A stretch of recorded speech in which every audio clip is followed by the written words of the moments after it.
We'll get started. See what coach is at.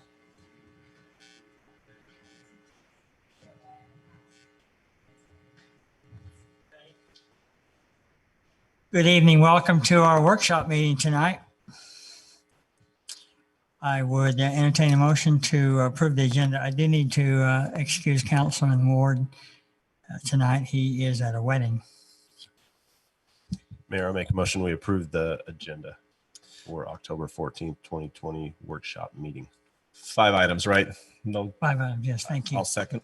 Thank you. All in favor? Aye. Aye. All right. Update discussion of the carbon-free power project status. Rick? Yeah, I'm here. Can you hear me all right? Yes. Okay, I'm gonna share my screen here in a minute. First, I want to just let you know that we have Doug Hunter, who's the CEO from UAMPS, available to answer questions, as well as Jackie Coombs, who's the manager of member relations from UAMPS. And I don't see any power board on the Zoom call, but there could be some in the chamber. We have one here. Okay, great. So hopefully I can get my screen to share. There we go. Okay, the purpose of tonight is to kind of rehearse. There hasn't been huge changes to the presentation in August, but we wanted to make sure you're up to speed on the latest changes there, if any, and answer any questions. And then we have on the agenda in the main council meeting to move forward with the next phase of the project.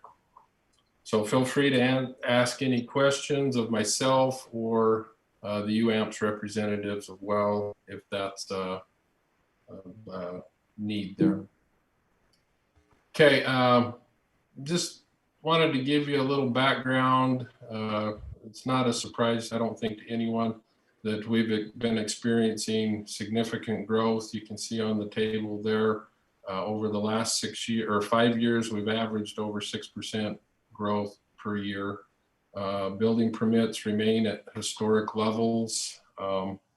And just a reminder, Washington does have a good diverse resource mix of wind, hydro, natural gas, long-term, short-term contracts. We have a heat recovery project, and we have 2 upcoming solar projects that we'll participate in.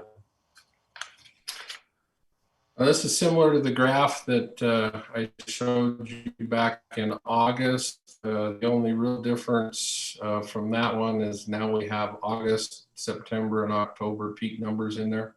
And again, August, we set a new all-time high by quite a ways from previous years. You can see nearly 5 megawatts or over 5 megawatts over last year in August. This is just a little quick summary of where our current resources come from. The main thing is the bottom line down there in red kind of shows what our current shortage of resource is versus our peak. You don't normally want to buy 100% of your peak because it's not there for very long, but it does give you a good idea of where we need to look at and what types of contracts that we need to enter into to address these potential shortages in the future. This graph is just to kind of give you a reminder of how our resources basically stack up. This was from July 31st of this past year. The bright magenta at the bottom is our contracts, both long-term and short-term. And that's really where the carbon-free would come in and replace that base load contract that we have currently. I think there still will be a place to have contracts in the future. And then the white area between the black line and where the blocks are is the amount that we would be buying from the spot market or through the UAMPS pool. Any questions on that so far? Okay. Just a little summary of where the power market capacity, where we're at currently. You know, historically, hydro, coal, nuclear, natural gas have provided good, firm, stable, dispatchable resources at generally pretty low power costs for utilities. And coal and in some areas, natural gas plants are now being retired due to age or sometimes forced due to legislative green type legislative requirements. Most of these resources are being replaced by intermittent resources such as wind and solar. And we'll talk a little bit more about the challenges with those resources. There's been several studies in the West that there's going to be a significant capacity of firm resource shortage in the next 5 to 10 years. And again, like I said, when we don't have actual ownership or contractual ties to a resource and our load is above those, we need to buy it on the spot market through the UAMPS pool. And availability of those, especially during peak times, which is going to be your July and August, as those other resources retire, will become more and more limited. Hey, Rick, can I with a question? Sure. Since we're on resources, the coal plant near Lake Powell has recently been shut down and being dismantled. Was that more a result of environmental pressure or just competitive rates for that coal plant? I might ask Doug to answer that. I think Doug Hunter with UAMPS may have a little better, broader background on that. Doug? Yeah, thank you. The short answer, it was basically the fuel contract with Peabody Coal. There was an environmental mandate for the 30s to close one of the units and then convert the other two to nitrogen oxide restrictions. They had to make that decision by 25. The Peabody contract was up last, maybe it was a year and a half ago. And they wanted an increase in price, and it was just not economical to maneuver through both of them, if you will. So that it was a quick decision. It was somewhat surprising. It went that fast. It went less than 6 months, and yeah, it shut down. And so that provided power. That's a contract with California. Yeah, they had so they had a contract with the Los Angeles Department of Water and Power, and with Nevada, the old Nevada Energy, now NV. Those were contracts which both were terminated prior. That was one of the economic constraints, hardships. Those contracts were retired. California's was due to legislation, as Rick indicated, they had to get out of those contracts. Salt River Project, Arizona Public Service, Tucson Electric, and Public Service New Mexico were, and the Bureau of Reclamation were the other owners out of there. It was just a decision that they tried to negotiate, and the Navajo Tribal Utility Authority was very instrumental in trying to facilitate, obviously due to jobs and that, but they just couldn't come to reconciliation over the price of fuel.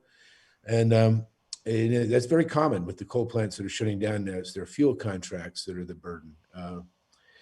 Given the fact that we can buy energy off the market currently at such a low price, it's hard to compete down the road. And the longevity of the coal plants, we're at their natural life cycle right now.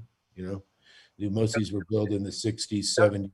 There's a shortage of coal. I know they have to train it a certain amount of distance in your page where they use a fair amount of water, probably 100,000 acre feet of water a year. But is it just economics and not environmental issue? Like I said, they were under a clean air mandate, like to put on selective catalytic reduction by 2030 on the remaining 2 units. and construction time would have required a decision by 25. So we were well short of that. That's, I don't know the specific economics at Navajo on what it is, but at the Hunter plants in Emery County, we know that's a burdensome requirement. I mean, it's $400 to $500 an installed kilowatt to do that addition. And because we're at the end of the life, we don't have enough amortization period really sort of recoup that investment. So that probably came into play on the outside, but no, it was just pure economics. I know it's a hard one for all of us to stomach. I tell you, with all the coal plants we're in, it's very difficult to deal with the fact that the price of fuel has gone up so significantly. We opened these coal plants at basically $1 a million BTU or less, and we're now basically over $2 to $3 a million BTU for fuel. And if you're following natural gas, it's about the price of natural gas is about $2 to $3. That's my second question for you, and then I'll let Rick continue on.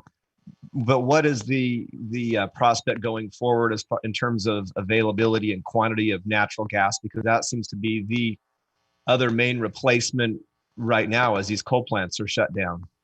Right, it's a good question. The availability should be fine. Plenty of natural gas. In fact, they're closing down the fracking because we've got too much right now. We can't burn it enough or export it. Going through the price will stay there.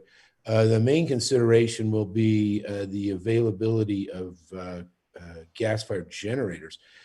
So California has really, this last summer here, there was a number of the gas plants that were shut off and couldn't operate. You're probably familiar with Aliso Canyon natural gas leak in Southern California that limited the storage capability of natural gas in the area. So they had to depend on pipeline capacity, which is not significant enough to run all the generators at the same time. So that's the concern. It would be a natural gas generation down the road, but we should have plenty of that fuel going through the period of time. And I'm sure Rick is versed enough to understand why people aren't building new natural gas. There's a couple, but anyway, we shouldn't have any problem with supply. Could I ask, while you're on that point, there's an indication there on Rick's presentation that some of the natural gas plants have been retired. Can you give us a general idea of why those are retired? Yeah, a lot of these are merchant plants. So mainly to the south of us down. So Kern County, California was a big section of them. The odd thing about if I could, what we call a marketer-based gas system is that they build them and really run them hard for about 10 years, don't put in a lot of capital improvements, and sort of try and get all their money tax-wise and profit all of them out of that 10 years. And so they're in bad shape going through. And so most of them, they're no longer cost effective. So the price of natural gas is low and the supply of natural gas is plentiful. But if you're familiar with how a gas plant works out there, like your engines you've got down there, the heat rate, that is the amount of BTUs it takes to get a kilowatt hour, is a determinant factor. And the older the gas plant gets, the higher the heat rate gets. That is, you have to put in more fuel to get the same amount of kilowatt hours out of it. And so the price starts to go up as compared to newer base plants. The problem we're having in the future, I think Rick would support this, and he's seeing the same trend, is that we're not seeing any new gas plants built. We're sort of resting on our laurels a little bit with the older gas plants. And the newest project is pegged here in Utah in Miller County up at the Intermountain Power Generating Site out there to be by 2025, it'll be a brand new gas plant put on there, but it's being designed, it's high-tech gas plant, it's being designed to burn partially hydrogen and eventually hopefully 100% hydrogen instead of methane due to clean air again. So you're right in the consideration that some of these have just been closed down just due to economics, and nobody's really reinvesting. That's the concern that we're having. And there's a number of them that have been closed across the West, but mainly Arizona and California is where we've seen It the seems that biggest. a lot of the power now that's being pushed is solar and Yeah. wind, hydro aside. But the concern I have is that's not a consistent source of power for base load, right? That's Right. when the sun is shining and the wind is blowing, you have power. But when those things aren't happening, you don't. Correct. Yeah, that's right. And we're going to invest. We like the low cost of the renewables. I mean, that's something Rick's very savvy at and understands. But in general, UAMP supports both distributed generation inside the system, provided the city or the provider has got the right rate structure around that, so that they're, it's properly priced. And then also utility grade. Red Mesa over in San Juan County is the first utility-based solar system UAMPS will have on there, and that's under 3 cents a kilowatt hour. We see that as a good long-term price. We're looking at another one up in Box Elder County right now, larger output, again in the same price range, 2.5 to 3 cents a kilowatt hour. We plan on doing a number of that, but you've hit the nail on the head. We need the demand to integrate that against the other resource drop-offs, and we need to be able to integrate them in. And so thus having a carbon-free source that can be either base load at the same time, because we have 12 units out there, it can be both base load and peaking at the same time. So if we were in the market in July with carbon-free at $55, in July and August, the market was over $1,000 a megawatt hour. I mean, the savings would have been tremendous amount of savings if we'd had the carbon-free power project. Thank you, Doug. All right. Any other questions for Doug? We'll go back to Rick. That's actually a really good segue to my next part of my presentation. So last bullet on this page, supply and demand does drive the power market. And Doug hit on it just a little bit there. What happened is just this last August, we had sustained high temperatures across the entire West. Wind output was low. Some areas of the solar had reduced output because of smoke from the fires. And the spot market did go over $1,000 a megawatt hour. That's not a typo. That's actually what it was.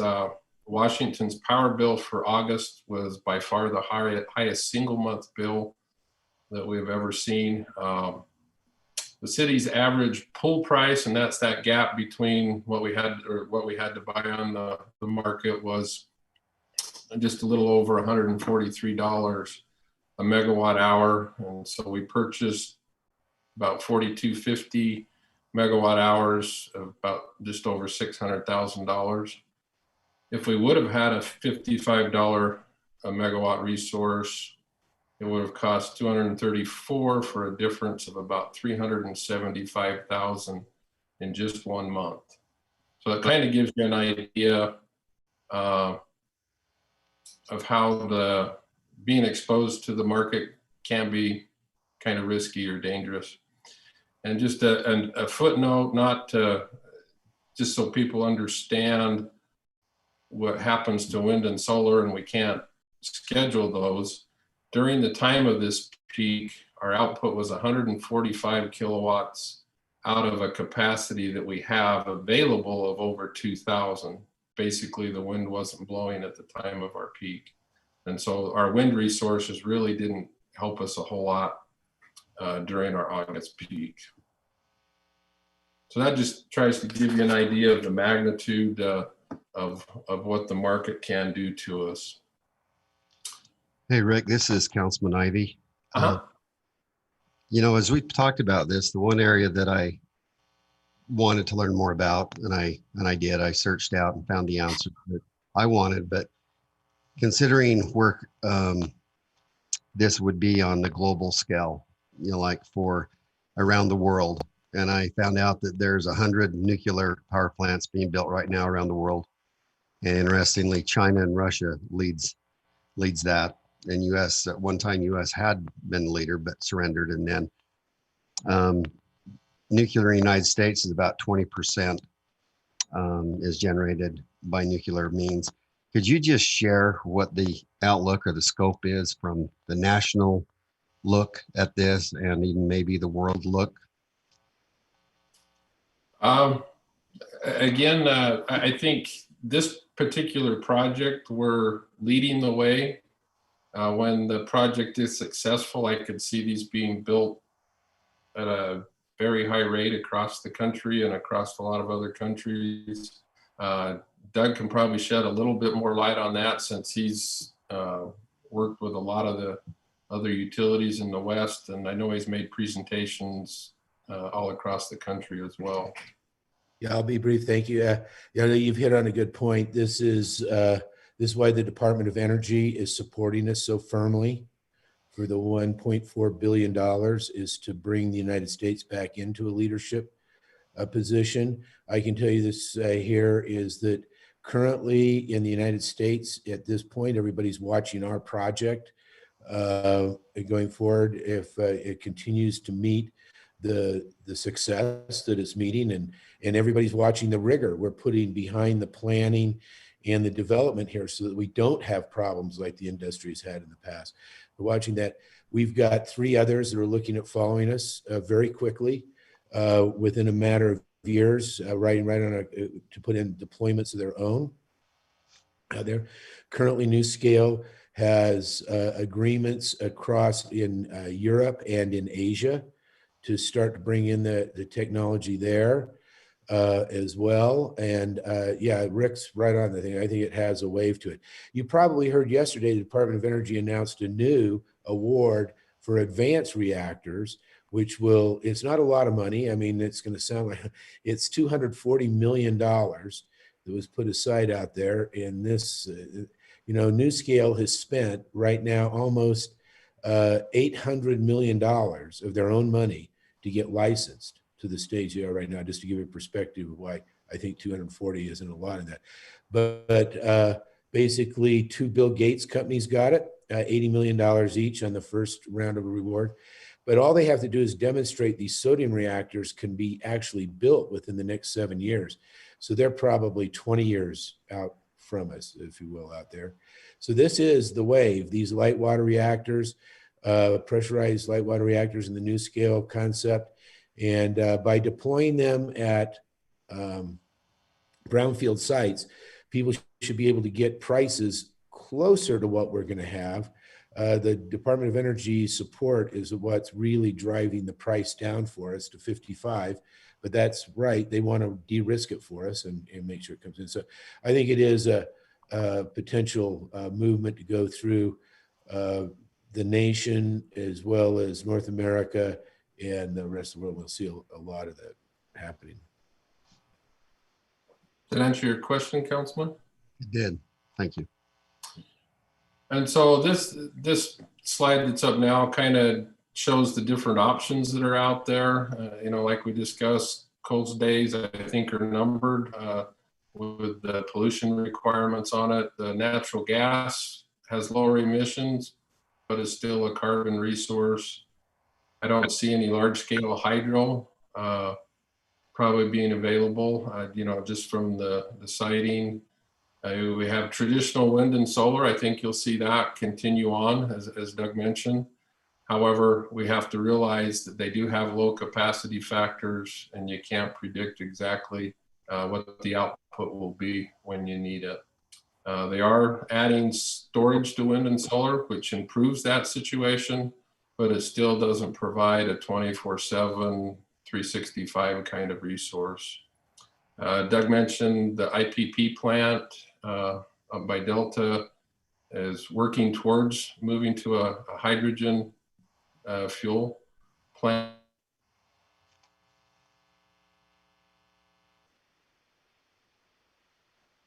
We'll see more of the small reactors like this or the other ones that Doug mentioned in the future. You know, there's climate legislation and mandates potentially both at the state and federal level. We've seen that in neighboring states. And no matter what we do, there is always some impact on the environment, and there's some degree of risk, no matter what resource that is used to supply power. So just in a quick summary here on this page, the carbon-free project has small modular reactors. It's made up of 12 60 megawatt units, and it will be located at the Idaho National Laboratory outside of Idaho Falls. Washington currently has 15.4 megawatt capacity allocation. And then note there in the parentheticals, you know, with our growth, it's very possible we may come back at some future point and recommend that we sign up for even more.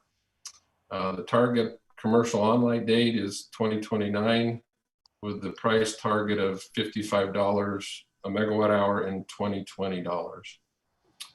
And it provides a long-term resource for the city starting in 2029. The initial licensing will be 40 years, and I believe there's 2 20-year options after that, so it could be available for up to 80 years. Just a reminder of the power sales contract the city entered into a couple of years ago. The project's divided into various phases. At each major milestone or phase, there's an off-ramp. And at these off-ramps, participants have the option to increase, decrease, or withdraw completely from the project. And we're currently in one of those off-ramp periods up until October 31st. And so the reason why we're here tonight is to decide and vote whether to proceed with the next phase of the project, which is the combined construction and operating license application to the NRC. And that's putting all the documentation together to be able to do that. A reminder that each participant is responsible for their cost share of the phases that they participate in. Hey, Rick, this is Councilman Coe. The question I have is, you hear a lot of rumblings about other cities and towns that I've heard one that said, we'll just wait till the project's a go and then we'll jump in.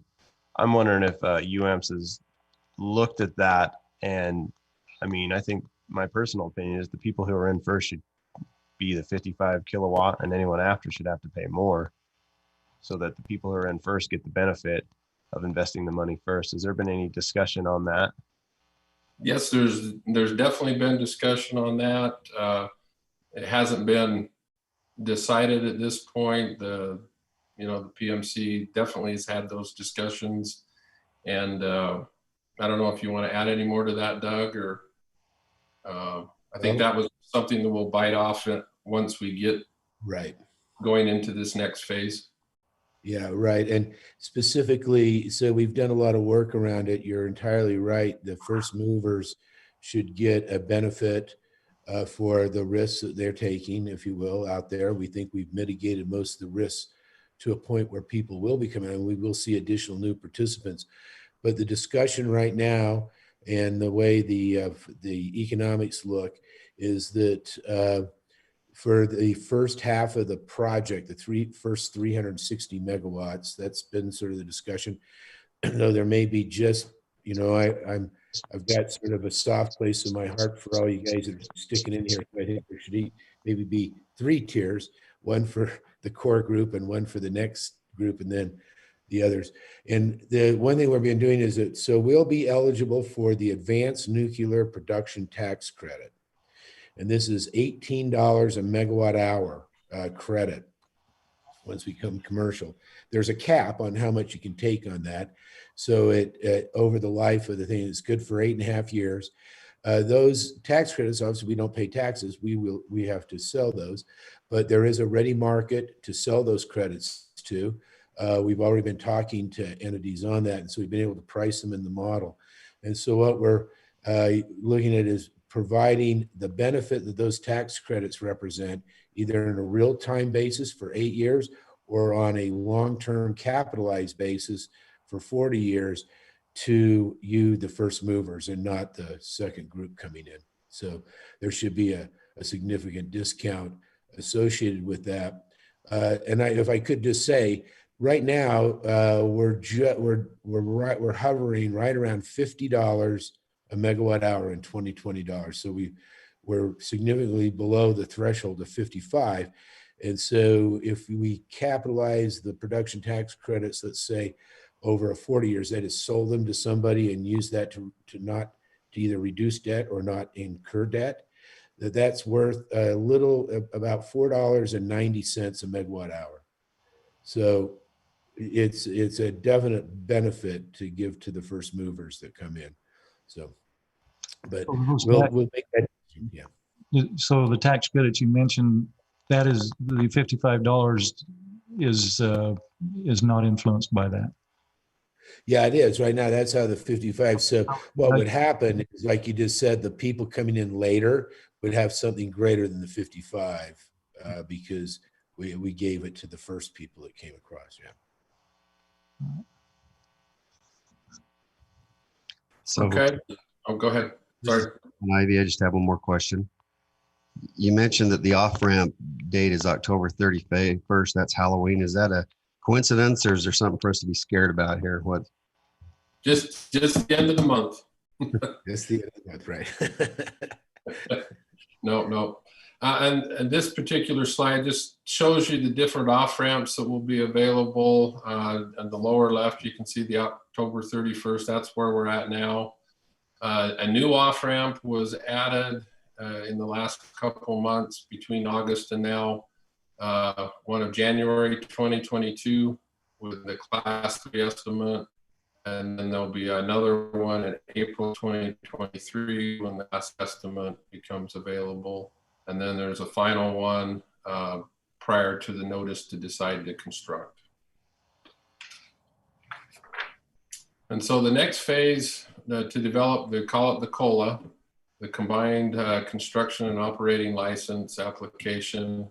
During this time, additional information will be developed, additional site study work will be completed, and design work, which will allow the cost estimates to be refined, which again, as you get more detail, your cost estimates get better and the risk goes down. So as I mentioned, class 3 target estimate, and the different classes mean that your level of certainty of hitting that estimate improves. So class 3, January 2022, class 2, April of 2023. And in this next little over a year, UAMPS will be one of their primary main focus will be adding additional participants to the project, which they do have some that they feel like is getting pretty close. And as they do add those participants, our costs will come down. Since the August presentation, there's been some significant positive things that's happened on the project. One of them, NuScale, and I think everybody received emails on this, received their design certification from the Nuclear Regulatory Commission, which was a major milestone, which is the first small reactor to receive that from the NRC. As I mentioned, the new off-ramp was added, and the terms of the development cost reimbursement agreement have been agreed to between NuScale and UAMPS. And probably the most significant risking component of that agreement is the 100% reimbursement. If the economic competitive test, say it comes in above $55 a megawatt hour, UAMPS and the participants would be reimbursed 100% of their costs. And that continues all the way through the April 2023 class 2 estimate. When we met in August and had the presentation, that was 80%. And so UAMPS was able to negotiate that significantly into the participants' favor. Also, the terms of the engineering, procurement, and construction development agreement, which is between UAMPS and Fluor, who will be the constructor. Those terms have been agreed to, and they're getting very close on the DOE multi-year award, getting that signed, hopefully within the next week or so. And I don't know if Doug has any insight on that he can share or not. Well, it's still pegged for Friday. No movement.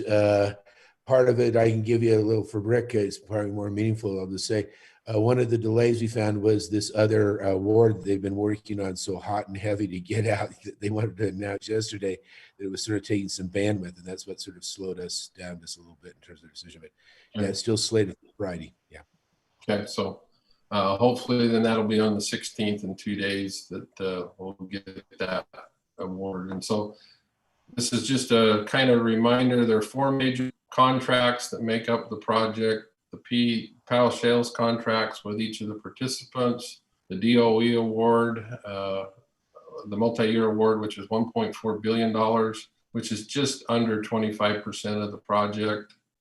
And then the other 2 agreements I previously mentioned, the terms of those have been agreed to, and we'll hope to have those approved in the PMC meetings this month. And most of this has been talked about, but we'll quickly go through it on de-risking the project for the participants. UAMPS has structured the DOE funds such that we'll use a higher percentage of the DOE funds towards the front of the project in this next phase where the risk is the highest. And kind of to show that, the next phase will cost $130 million. And by using those funds from the DOE and New Scale cost share funds, the UAMPS portion is only 20 million of that. Should be noted the DOE funds are subject to appropriations by Congress, but we've had great support from both Democrats and Republicans and through both the Obama and Trump administration. So we anticipate that continuing. We've talked about the 100% reimbursement, and then previously in August, $5 originally was in 2018 dollars, so they were able to actually get that bumped up a couple of years, and which is in our favor as well.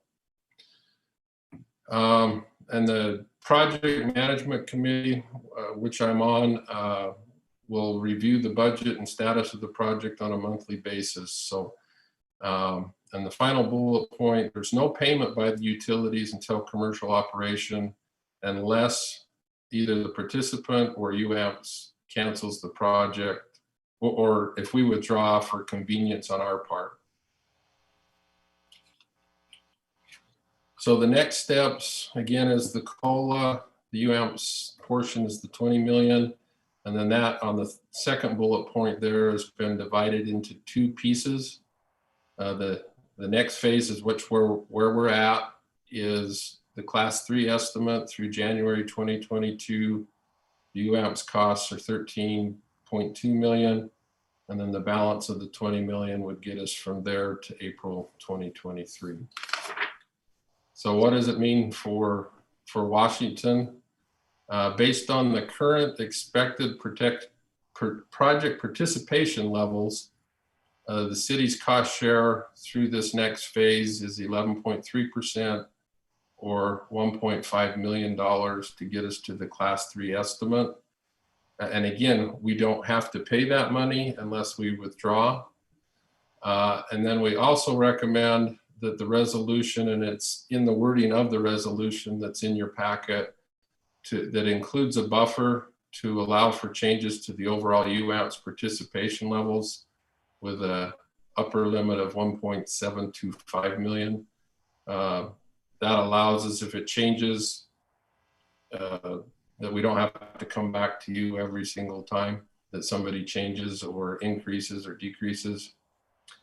Again, the third bullet point we've covered. The only time we would have to pay would be if we withdraw for convenience or if UAMPS does.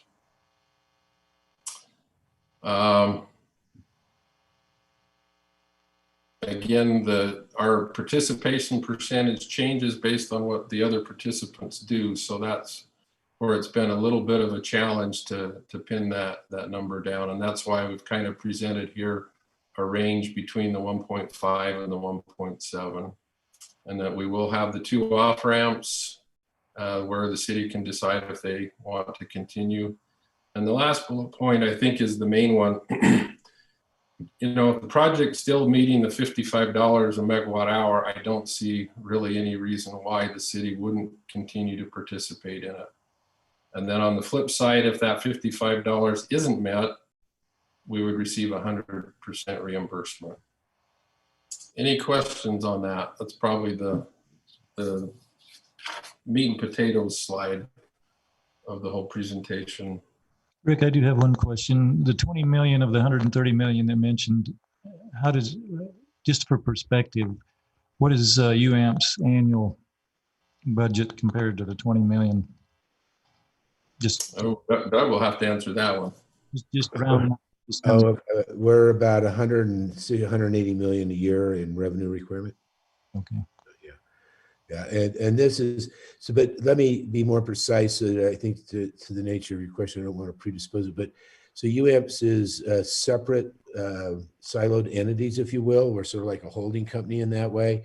We have 16 different projects. About 8 of them have debt associated with them. They're all siloed, independent of that, and so it's all based upon the credit of the participants in the project under the revenue requirement, under the power sales contracts. So it doesn't really matter what UAMPS's size is. In fact, the odd thing to think about is that the credit or the rating agencies are looking at and the bankers they're looking at, and right now it's Merrill Lynch, Bank of America, Merrill Lynch is, we've got Citi, JP Morgan wants to come on. We've just been keeping the other bankers at bay. We expect to come in at an A to an A+ rating right now, which is typical of our projects. So what they are, the investors, if you will, the lenders, they're looking at a project that has no history of payment to it, if you will, or movement, because they can't look to UAMPS as a whole. Now, obviously, look at UAMPS other projects. Have we ever defaulted? No. We always made our payments? Yes. Do we run a good, so and so, our rate stabilized? They look at that, but that's cold comfort. That's not the specific comfort. So I think it's important to understand that it is based upon the nature of the project and the ability of the rates to be recovered. And that's another key piece of why we need to be at $55. And I might add, Councilman Bundy, that might help as well to give a perspective on these numbers for the city. Our August power bill was $1.6 million for just that month. We ranged from that down to $600,000 or $700,000 a month is what our typical power bill runs. Does that help? Hey, Rick, one last question. The numbers that are used in your presentation, especially the 55 megawatt hours, are they adjusted for inflation, or are they current market or current values as of today? They are current 2020 dollars, and that will be the target. So moving forward, there will be an inflation component that will bring those back for the economic competitive test to 2020 dollars. I hope that answered your question. Yeah, thank you. Hey, Rick, Councilman Staley here. Just as a reminder, what is our average base load cost for power per megawatt hour? It varies on by month, but generally we average.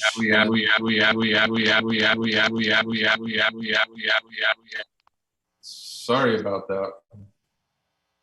I had some really weird feedback there for a second. I don't know if it made it to you. We're typically between in the mid 50s to mid 60s.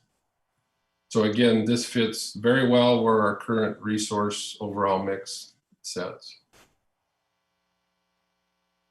I would have really liked to have had it this last summer.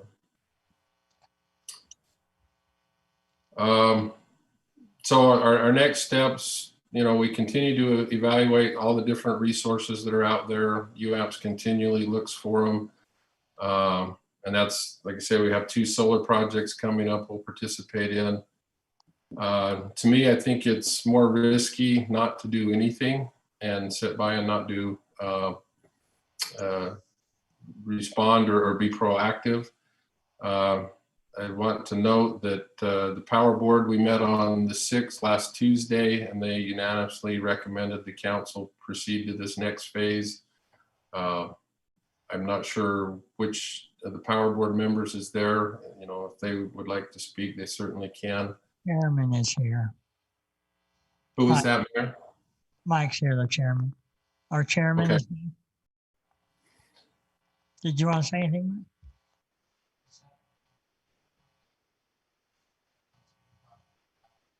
Okay, thank you. I couldn't hear him, but I He assume said it it's was a go. Let's launch. okay.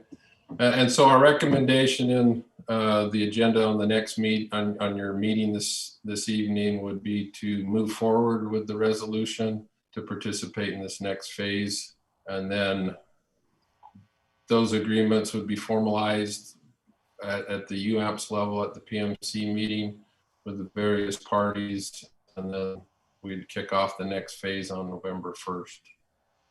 And that's really the end of my presentation. I don't know if you have any other questions or concerns that myself or UAMPS or the Power Board can help you with. Any additional questions from council?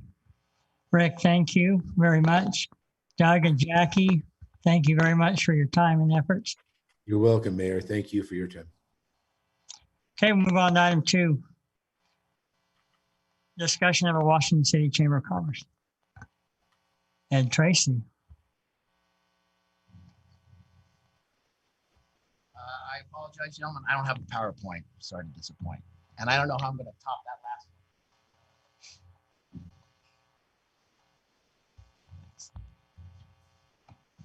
one. So briefly, I noticed on the agenda that it's been talked on behalf of our board that's sitting here. It's happening. We have begun forming our 501c6 with the help of Ken Starkey, who's going to talk us through it, make sure we don't hang ourselves. We've registered with the Department of Commerce. It's Jeff Starkey. Jeff, sorry. And I did that in the thing too. He looks like a Ken. He won't argue. If he talks, I have to pay him. If he talks, it might be about impeachment hearings. Exactly. With Jeff Starkey. So we've formed our board. We have a bank account. We are moving forward. And this is just for your information. We would. Ed, so are you asking us or are you telling us tonight? I am telling you that we have a chamber and we are here to ask for your financial support and tell you how great you look, Councilman. So, but briefly, we're excited. You know, our goal is to real times.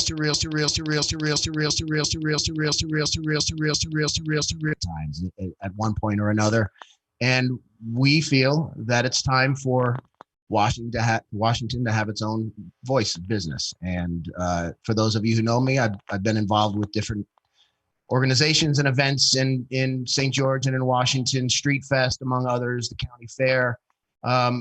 My goal is to spend a lot of time in the city of Washington and surrounding areas and make this successful.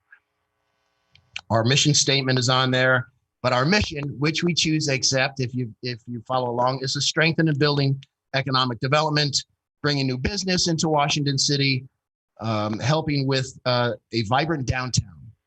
I love Washington. I would love to see, as all of us would love to see, a vibrant downtown and bring retail down here. Represent the underserved business community. There's a lot of mom and pops in Washington. And, you know, when the former Chamber of Commerce moved and merged with St. George, the intent was to help it grow. It didn't. It's less than 50 members that are physically in Washington. And I love St. George. Don Willie and I have met. We've agreed to collaborate and to help each other and make this happen. So he knows our intent. He knows that we're not here to take business from St. George in any way. It's just to help Washington succeed on its own. And my goal is to help create opportunities for those businesses through networking, through different festivals. On another note, I've been working with Cole Staley to try and bring a Street Fest to Washington. And COVID's kind of shot that in the foot, but it's going to happen at some point. So Mr. Tracy, Yes, sir. I got a few questions. Lay it on me. My first question is, how come you think it didn't grow over there in St. George, like as a merge? Because I know we had a Chamber of Commerce and then they merged and now it's not merged. Now you're asking to not merge it. So, and you just said that it I'm didn't grow. not asking to not merge it. I'm asking us to do our own thing. No, I know. I'm saying, but what makes you think that didn't work? Like, I just don't know. So I'm just asking the question of why you're thinking it didn't work, because I look at it as a whole. It's, Right. Does it make sense? More people, it's just bigger and working together as a community, as more of St. George and Washington and Ivins and Santa Clara, just because we're all connected right here. I'm Sure. just asking your opinion why you don't think it works. My personal opinion is that Washington and the businesses in Washington want their own identity. They want to have something in Washington. And I have some folks here that, you know, I'm sure you know all of them sitting behind me there. They'll tell you the same thing. Where's the Washington Chamber? Why can't we have our own? And I can't speculate as to why it didn't work or why it hasn't. I just know that the 200 some odd members that were specifically in Washington when it merged with St. George under that leadership aren't there anymore, because for whatever reason, they didn't want to travel the 5 miles to go into St. George, or they thought it was too expensive, or they just felt like they were getting pushed aside and not recognized as its own city. So that's my thought. And I don't know if there's anybody that would like to add to that. Do you want to come up? Come up here, please. Thanks. Wendy, you stand 6 feet away from Ed, though. Let me help you. When I was running the Washington City Community Center, we had a volunteer chamber. It's extremely hard to get volunteers to be able to put in the time to run a chamber.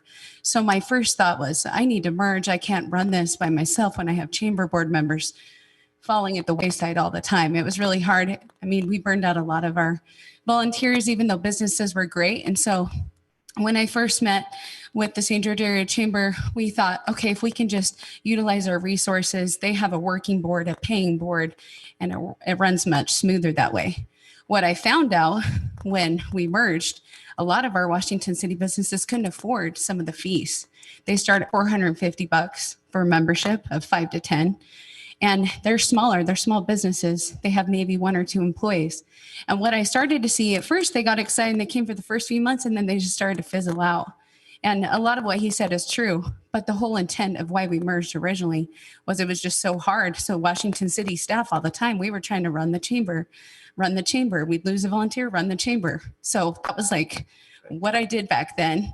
And a lot of these guys can attest to that. And now what we're seeing is they really do, just like Hurricane City has their own Hurricane Valley Chamber, you know, they do really well. It really fits their needs in that community. And so that was the original intent. And now that I've been in the St. George Area Chamber for years, I can see you guys are starting to grow again, but they like that small town feel, and they need affordable resources right now. And they need to collaborate on some smaller groups right now until we have unless you have a chamber board that is paid. I don't see how any volunteer group can run a chamber and have it be successful. That's what I saw for 13 years. That's great. Thank you. Yeah. For that history. Thanks, Wendy. So we have a board. We've had a couple of meetings. All folks that are very active in the community and very excited to make this happen. And again, as Wendy said, we just feel that it's time to really make this happen. If you know me, you know I don't take on a project unless I intend to succeed. I will spend my last dying breath to make sure that this works, because there are a lot of folks out there. And like Don Willie, he spends a lot of time with his chamber. I'll make sure that this is, you know, something that I do in my sleep. We've also agreed St. George Chamber is great on public policy, government relations. I'm all about networking. I'm here to make sure that those small businesses have the opportunity to meet and network on a regular basis and meet with each other and say, hey, I'm a plumber. What can I do for you? Hey, I'm an attorney. What kind of business you need? So they all will have the opportunity to get together on a monthly basis, included in their chamber dues. And would you introduce your board? Sure. So our chair is Colton Balmforth, who's our funny guy. He's the executive director of Ovation Sienna Hills. Susie Lafayette, who's our secretary, Legacy Park and Washington County Fair, who worked as the operations director for the St. George Chamber of Commerce for 9 years. 10 years. She's still alive. Lil Barron's our treasurer. She's with Huntsman World Senior Games. and Donna Moss, Holiday Inn Express and Suites, and Sam Stuckey from Stuckey Family Pharmacy. And in the back are some of my biggest cheerleaders, Sherry Staley, as you know, who's also my neighbor, and at least the farm is, so I get up in the morning and I can smell what's going on. And Wendy Buckley and Ernie Deuce, who's not here, Arts Incorporated, which is the kind of the umbrella over a bunch of nonprofits like Street Fest and different things like that. They are actually moving here with us. They've sold the DeFiore Center in St. George, and we are getting a space. Robbie Staley's building us a building over there across from where Brigham's Playhouse used to be. So we're in it to win it. So. And Marcia Whitney. Hi, Marcia. My bad. Well, I can speak for myself that anything that we can do to promote Washington business, we want that. You know, we have some great opportunities in front of us, some great properties, you know, that Mr. Matt Liu has brought forward, you know, in his economic development, and it's something that needs our attention. I appreciate you being here. When the mayor and I first talked about this, and I talked with a couple of businesses in town, everybody said, talk to Matt Liu. He is like a go-getter. So I had a nice conversation with him, and he thinks it's a great idea. Will he support us? I believe he will. Will I meet with him on a regular basis? Absolutely, because economic development is what's going to help this town succeed and thrive and grow. And I'm behind it. Just curious. Yes, sir. Excuse me, sorry. The numbers, you indicated 100 businesses have expressed interest and committed to join. That's 100 in Washington? In Washington. Do you know how many, I know our staff would tell us this, but do you know how many businesses there actually are in Washington? 960 if you don't include food trucks and vacation rentals. Yeah, that's amazing. I knew it was a lot more than we would probably recognize. 960 right this minute. And that's a lot of them, not including Councilman, that out of your own home business. Sure, you have a lot of home businesses, and before signed 1,612 business licenses last year, and I got carpal tunnels doing it. And it was fun. No doubt. I just wanted to see Ed laugh. Doesn't take much. Yeah. So, Mr. Tracy, you've got your 250 members. Average membership is $400. What's the current rate over in St. George area? It's more. It's about 15 to 20% more, and that's kind of an average. You're going to have some that are. Here's my thing: if you want to join the chamber and you can't afford $300, we will make it so that you can afford whatever you can afford, so that you can participate. We're not saying, oh, if you can't afford $400, you're out. We want to make sure that everybody can get in. Yeah, I'm just trying to get a bearing of where you're planning on your dollar amounts to what currently, because you mentioned there it was unaffordable, and so I'm just curious what the St. George area Commerce is it $600 or they range anywhere from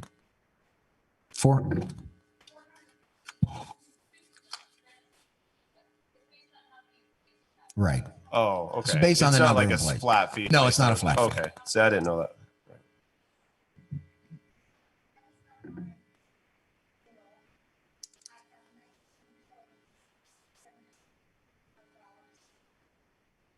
And we will only charge you $780.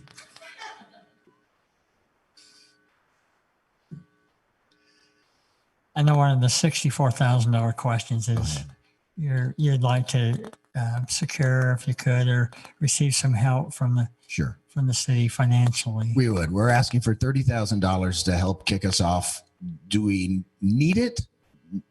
I wouldn't say we're desperate for it, but we would love that support so that we can focus on building memberships and doing what we do best and helping the community.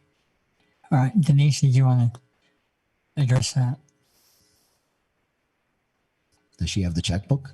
She might. But you need to be 6 feet away from her. I just want to remind you that if this is something that you want to possibly move forward with, we have to hold a public hearing for a donation. So it's not something that can happen in 2 weeks. It'll probably be after that point. I think you understood that. I did. Before. Okay. I did. Any other additional questions? apologize to Jeff for not getting your name right. I've talked to him at length on the phone. You'd think I'd know his name by now. We're going to call him Ken from now on. I'm not offended by that. All right. Did you say Kent? Ken. Ken. Oh, I'm like, because it says Ken, right?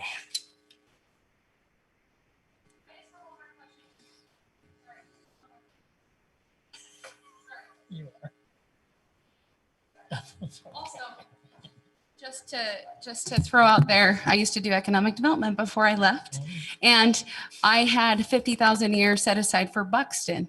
So that was all of our economic development and all of our data that we could provide all the chamber members. If that's not being funded anymore or utilized in some way, I think the economic development plan that I built, a 5-year city plan before I left, that builds in right into the chamber, and Matt Lou would be the liaison with that. But the funding to even get them started, I promise you, just that small budget amount would go a long way in fitting with that economic development plan. So I don't know if you're still funding Buxton or if you have other things going on, but just a thought with where it could come from. That's all. Thanks, Wendy. I would like to add that the last guy asked for 30 million and he was not as exciting as this. We're asking for $30,000 and I will be gone out of your hair. Thank you. I will consider that. We'll get back to you. Appreciate it very much. And thank you all for coming. Thank you. Appreciate it. Sherry, I'm so glad that you opened that. Fill the screens and all that this year. And have you been, Mayor? You been? I haven't yet. We're going with Olivia tomorrow night. Anyway, thank you for your time. And shout out to Sam Stuckey. I went in and visited with him, and I was just so impressed with him and his business, and we really appreciate you. Sure.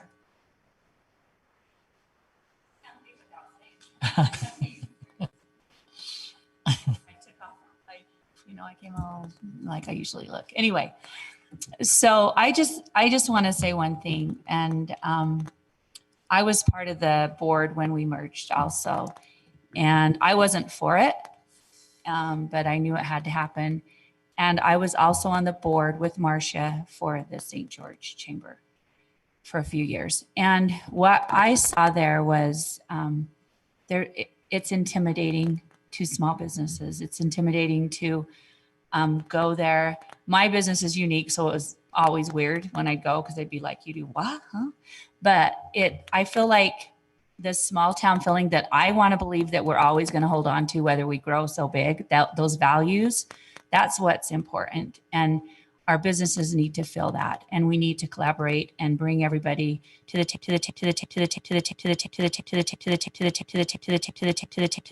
thinking he was at a different meeting. And anyway, it was really interesting to hear his perspective and what a great business they have.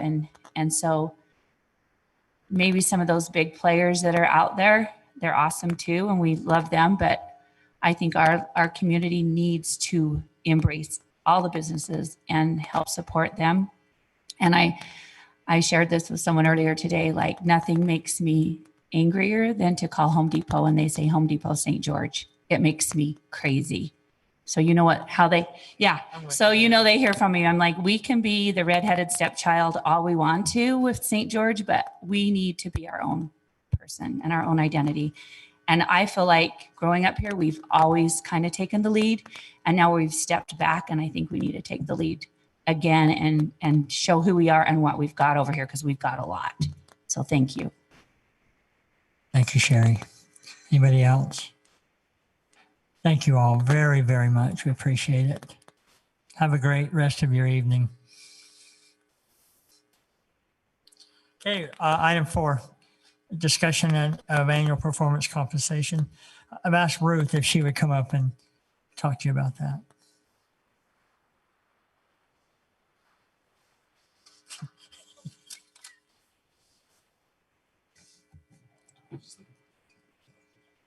Okay, you guys should all have a spreadsheet, and I want to thank Brian Brown for preparing that, because he's so good at bending and creating spreadsheets that he whipped this out really fast. And so I appreciate Brian's help with this.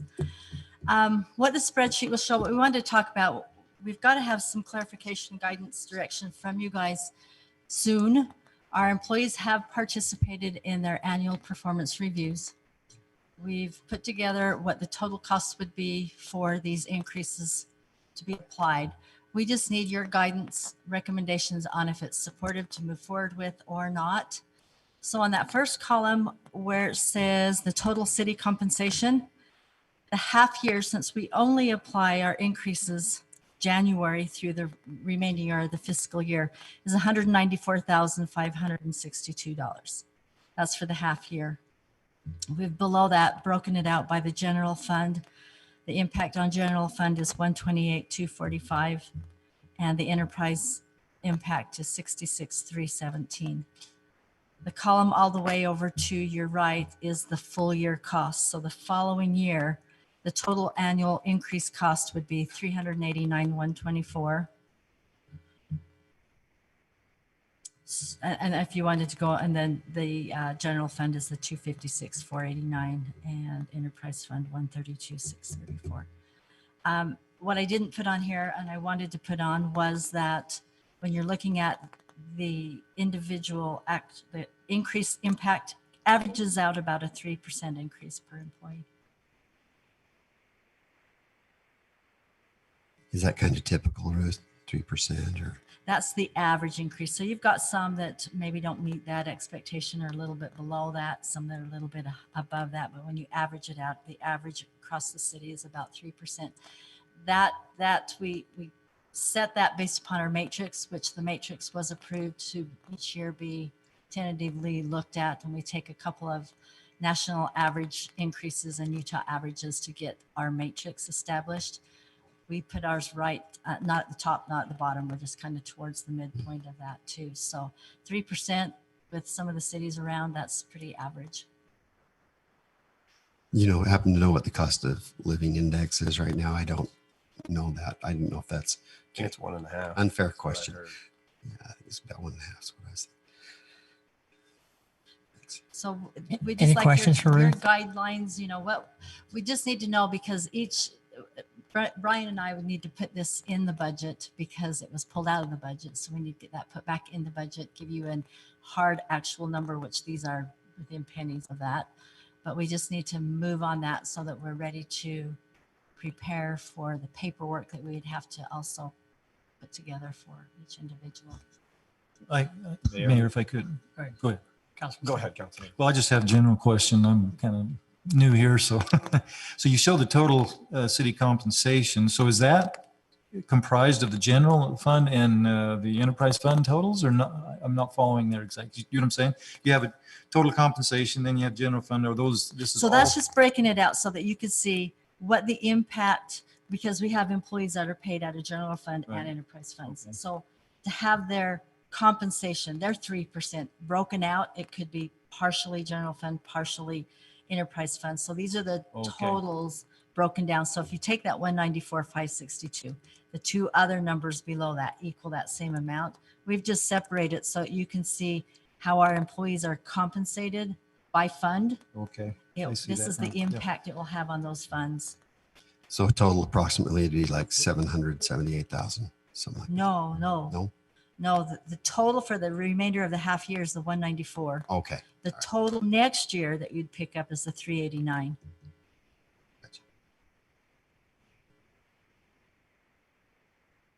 To June 30th. Yes. 389 from January 1st to June 31st, 2020. That would be your Okay, I got full it. next year's cost. Mayor, I have some questions for Councilor Mr. Shady, go ahead. Brown. On that Yeah. one, is that? So the reason that we paused on the pay increases was not because we don't think that the employees here do a fantastic job. It was the fact that when we were in our budget discussions, it was right when COVID was hitting, and nobody knew.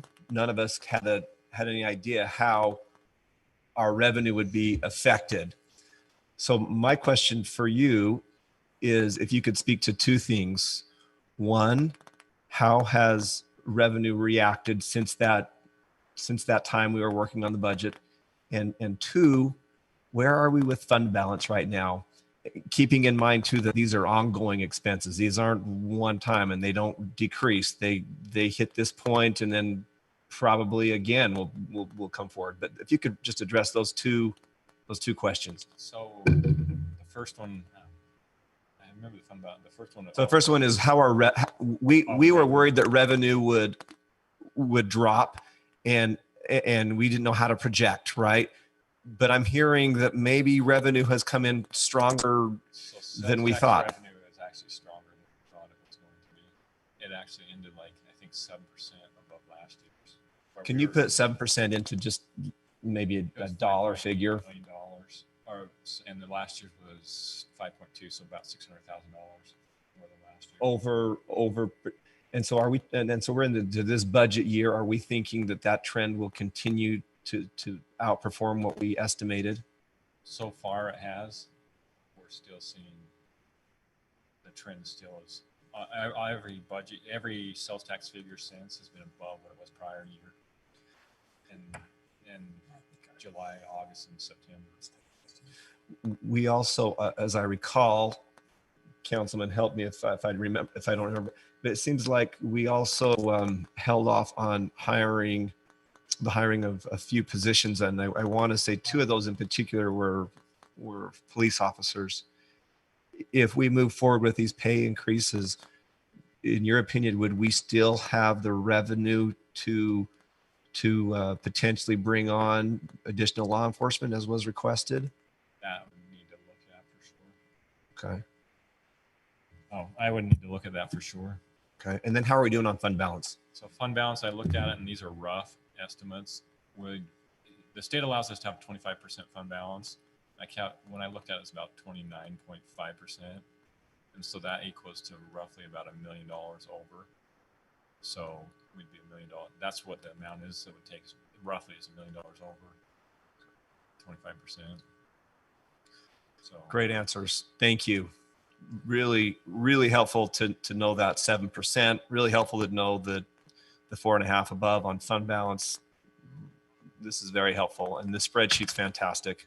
I see sales taxes have been above 500,000 this whole year, and last year we're in the 480s, 460s the first 3 months of the fiscal year. So it is trending higher.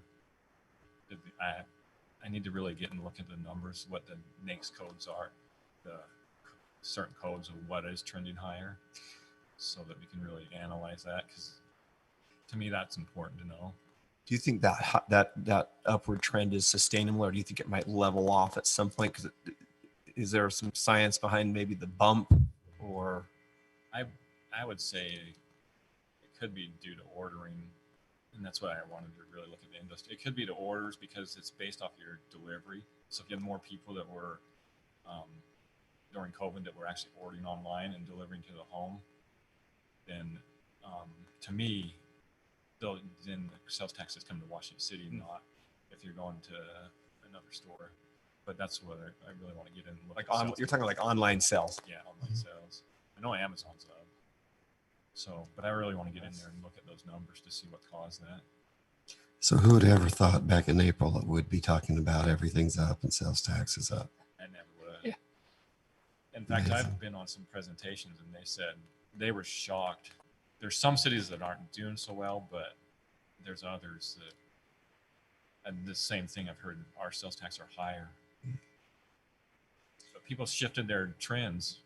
I think one of the trends is people are eating out more through a takeout or through a drive-in. I talked to the manager of In-N-Out Burger, and he said it is incredible, their drive-through, and the same with the parishes at McDonald's. It has quadrupled their business. He said people are just so sick of being home, and they know they can drive out to a drive-in window and go get it and then go back home. But they said McDonald's is so over their budget that they're remodeling them again. See, and what I want to do is I want to take the industry codes through all this, because we and see where they're at. See what hit during COVID. Once we get through the audit, that's what I want to go through, is see what actually did, what codes actually did trend up, so we can know. And natural grocers, They're up 150% from last year. 150%. Because we're all going organic, I guess. Any other questions then? No, thanks, Brian. Thanks, Brian. You know, Mrs. Holyoke. I'm just so impressed with Brian and his skills. So Yeah, I'm he's done thankful we great. have Brian. You know what I would like at some point is to just kind of an idea of, we kind of got behind on our hiring. I would like to know, I know that we talked about some park personnel also. I'd like to know what your recommendation is for hiring, or Gosh, that's you guys' decision on your Well, priorities. you make the or what you want recommendations. on your priorities, but I don't have the list right in front of me on the new hires. no, I just in didn't the know. future. I would just like to know, because I know there's discussion, but you know, maybe, you know, since then it's been 4 or 5 months, maybe things have changed, increased, or The top priority I hear is that our part-time going to full-time in the building department is very much needed with their new software that they have, the new program that they have, that they're needing that extra half In a which body. department? It would be the Yeah. zoning and planning over in this I office. think we should just look at all of them again. Yeah, I think it'd be good to have them all because I wasn't prepared to talk about part-times, but I do know just because I'm in this building, that's one position that I hear quite often is I think all, a really needed with the amount of permits that they do. it may be a good discussion with the department heads just to ask what their needs are. I mean, I know that was kind of one of those topics that was just left because we didn't feel like it was available at the time. But I'd like to know an update just to see where we're at and what the needs are. Yeah, we could do that. Appreciate So that. I definitely could send you guys out the list, or if you still have that. we kind of solidified a portion that we were ready to go move forward with, that we made a motion on. And so, I mean, my opinion is we are ready to move forward on those, and then let's really talk about the other ones. It's kind of how I just like to, and get our new manager down here and get him looking at that and understand, and get with the department heads and understand their needs. And if we can get everyone what they need, then we should do it. But I know we've already solidified a large portion of them. And I probably wasn't a part of on that meeting. So like I said, if We'll look I know into which it. ones they are, we definitely can pull numbers and Yeah, let's do it. get you totals on all that too. If we're playing with $1 million, we should have a few positions we can fill. Okay. Thanks, Ruth. So if you guys could just let us know your direction of where we go, then we can start preparing documents or just hold it. Okay. Well, we vote on it in council meeting. So Okay. All right. Thank you. thank you. I'll entertain a motion to adjourn. We'll take a 10-minute break. So moved. Second motion. Second, Mayor. All in favor? Aye. Thank you. Okay. See you in 10 minutes.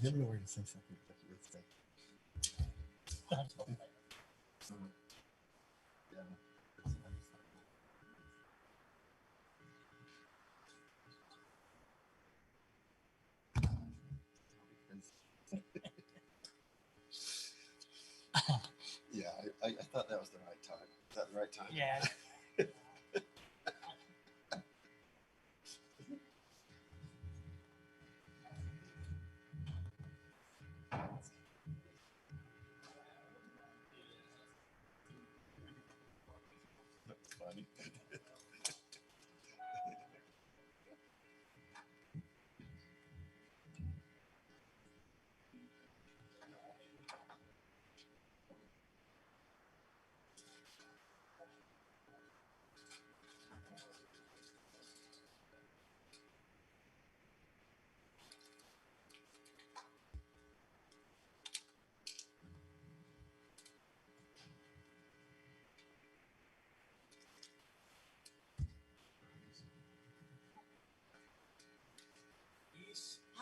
Denise Bullock. That's what my Your vehicle phone? says when I call you. Denise Bullock. It does. McDonald's. Maybe others are different, depends how it interprets. Yeah, Denise it's- Bullock.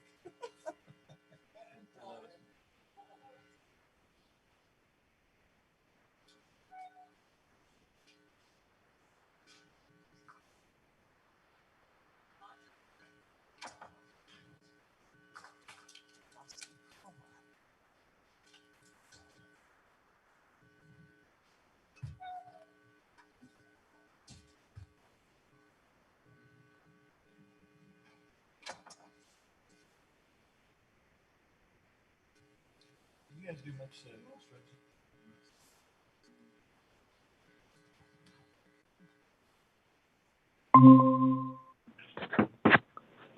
Test.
Starts tomorrow? Yeah, it starts tomorrow. And it's supposedly for a couple of weeks, right? So they'll evaluate. Oh, okay. Okay, so he'll be the one that kind of. I heard that on the news last night, and I called the mayor and said, "Hey, I don't know if we're supposed to do this or not. I didn't want us to get to a meeting, and all of a sudden, we got a problem."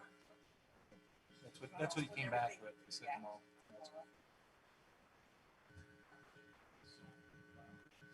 Yeah, we buy him from him. We used to have Shannon, but but you have KR.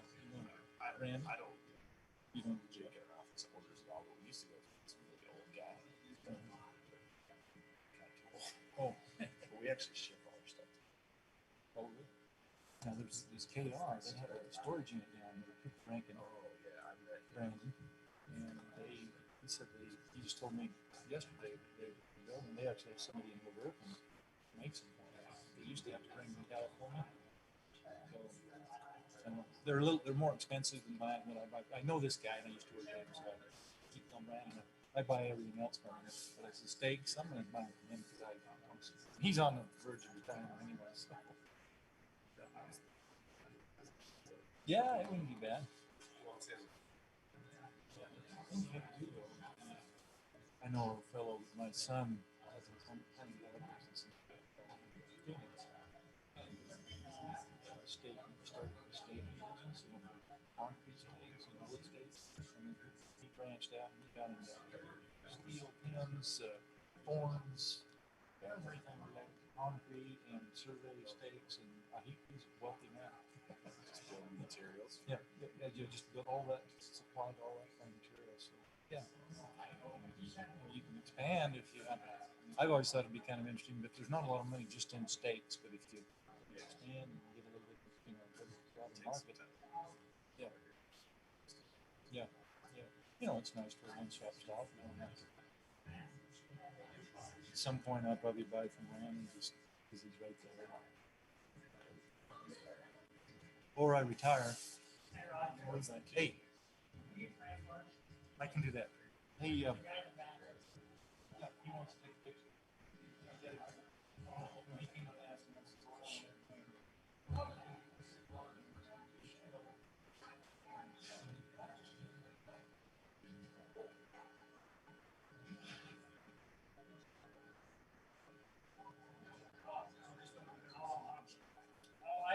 I think we take a picture of us. No. You look good no matter what. So we're going to, but Jeremy agreed just before I left. Okay, good. And I didn't realize, because my original thought was at $160. I just said, hey, we started a new program. And then Bruce said, well, this, this kind of said as if you kind of move a little laterally. And to me, it's not like line, it's an effective code. I mean, I learned a long time ago in professional services. Sign in, you can come in and get them established. But yeah, and I know the same feeling that way, because when I got hired, they told me what I like to. I wouldn't have a problem with somebody wanting to push it down. Yeah. It's not a major deal. But he said, you know, I took that out of he didn't know if we had electric cars or not. Oh, oh, that's what. That's where he come from. So he said, I didn't want to create discontent.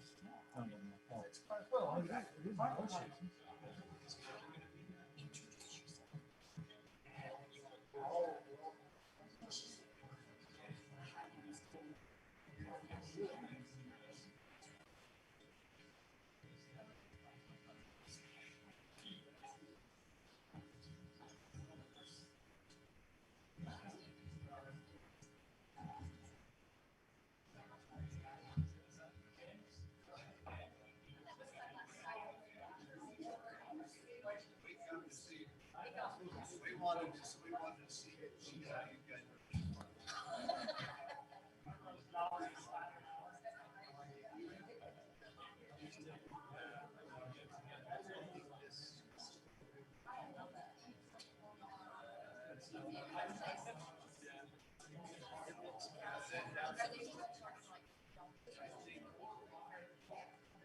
You're good.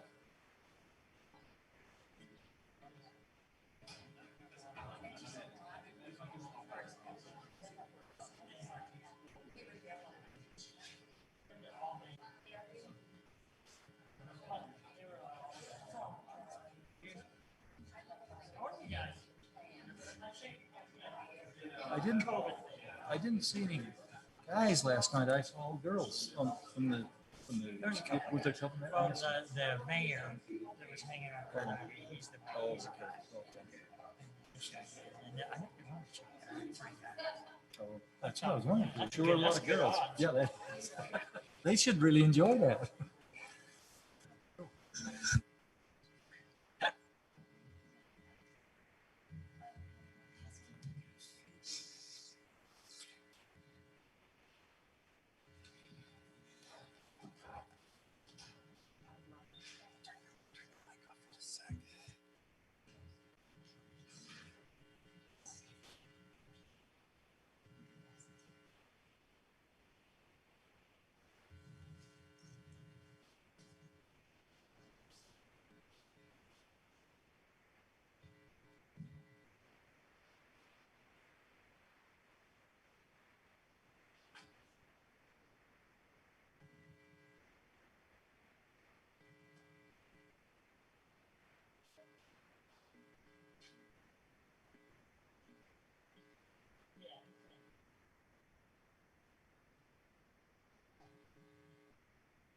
I'm just waiting for a couple of council members, so be patient and smile through those masks.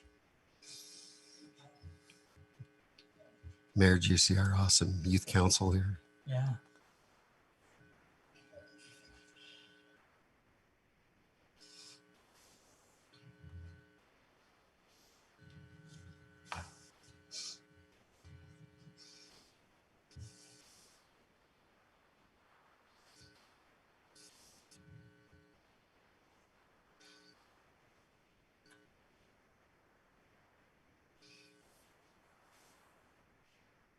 Our clock is 5 minutes fast. 5:59.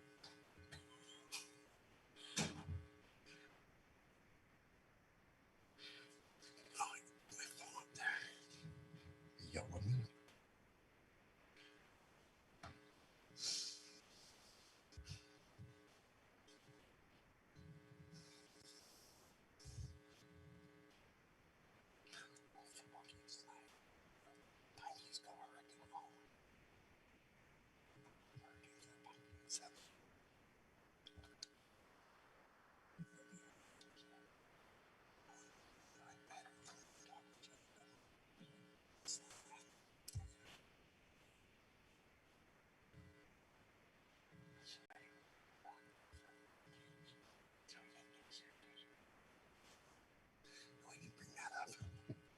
I know better than to talk water. I'm talking water. Yeah, I'll talk about it. Anybody downtown. Even my dad.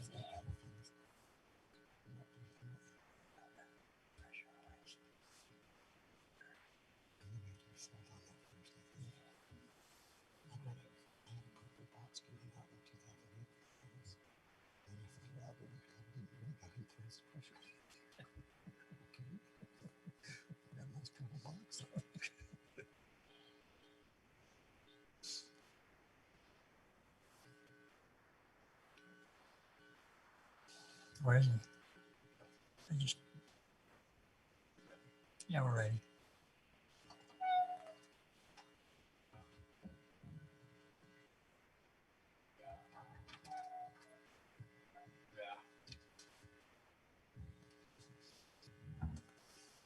My clock off?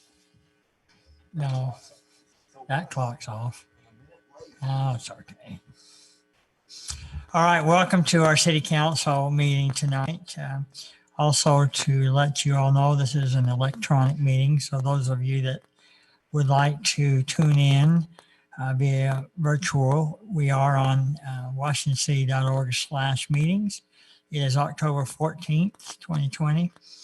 I've asked Councilman Bundy if he will offer an invocation. And Councilman Staley, would you lead us in the Pledge of Allegiance? Thank you. Thank you.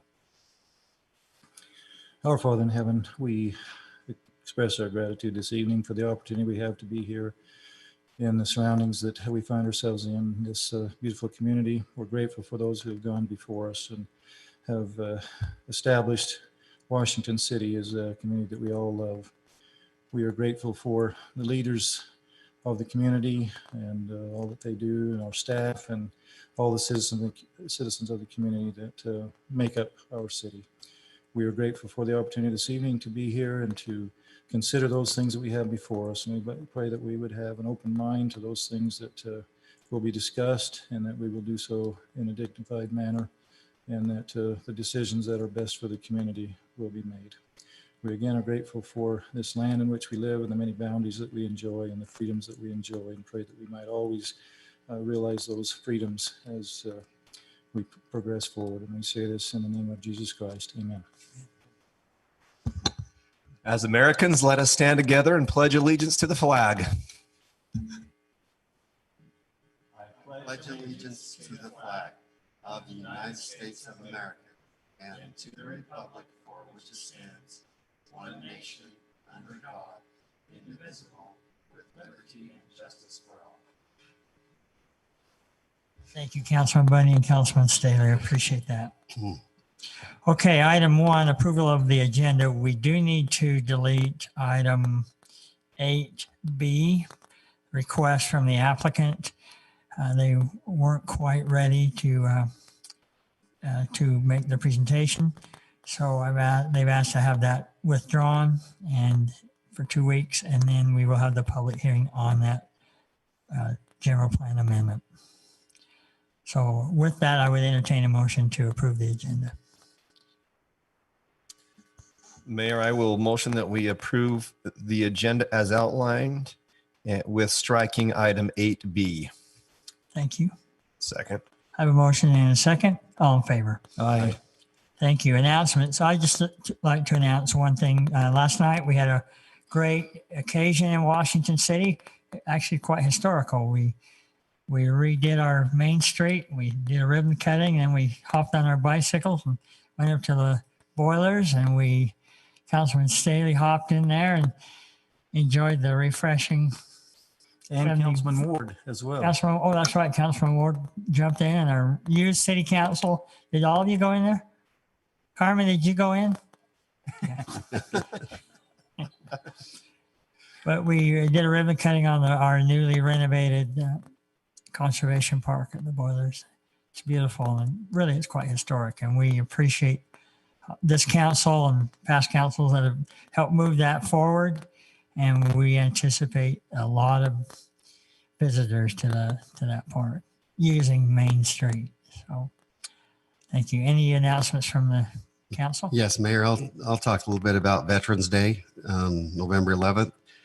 I got a much anticipated call from the school board saying that they are in support of the Veterans Day this year. So we will kick things off mid-morning with an event, and then the parade will start at 11:11, and there'll be a program afterwards. And we're just really trying hard to get the word out, to maybe get it out to veterans that maybe haven't participated in years past. We just have a great tradition here of being the county's celebration, and we would love to share it with all those that would like to be here. Thank you, Mayor. Thank you, Councilman. If no other announcements, I'll entertain item 3, declaration of abstentions and conflicts. Anything to declare? Yes, Mayor, if I could, several things here actually for me, potential conflicts. In our board audit report on page 14, there's an expenditure R&B surveying. That is my small business, and I just want to indicate that I'll approve the audit report except for that item, and that may be come up even frequently, although probably not that frequently, but I do a little work for the city on occasion. Also, potential conflicts for item 10A, 5B, 5DI, and 5DII, and 8A. All of those, most of those are relative to the Brio development. Councilman, I think I've got bingo, but can you tell me those again? Yes. 10A. Okay, hold on. I'm stating from 10A. Okay. 5B. That's the board audit report. Sure. 5DI. 5B and 5DI. And 5DII. 5DII. Okay. And 8A. Again, all those other than 10A are relative to the Brio development and the audit report, of course. So I just wanted to make note of that, Mayor. Thank you. So noted. Okay. Item 4, Washington City Youth Council. We're glad that you're here. Glad that you're socially distanced. Carmen and Stan, welcome. Glad that you're here. We appreciate your support and the many years, Carmen, that you've given your lifeblood to these kids. And I know they appreciate it too. And we're glad that you're part of it. So you have a proclamation to read. So come on up.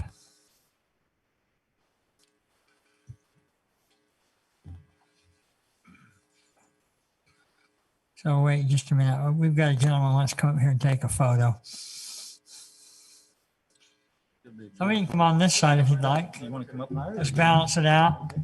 Come right in the middle if you want. Okay. Hello, I'm Emily Richardson. I am the city manager of Washington City Youth Council. I am here because the mayor could not attend today since other obligations, such as the rest of the council. These are the ones that could attend today. Whereas the Washington City Youth Council want children and other youth to know about the dangers of drug abuse, and whereas we will ask the children and other youth to follow rules about not using drugs, and whereas we will set a good example for children and other youth by not using illegal drugs, which include tobacco, electric cigarettes, or medicine without a prescription. And now, therefore, the Washington City Youth Council, along with the Washington City Council, duly declares the month of October 2020 in the city of Washington, Utah, drug-free, and encourages everyone who cares about children and youth to do the same. Thank you very much. Do you need me to sign that? Yeah. Okay. Councilman Ivy, could you come down too for a picture?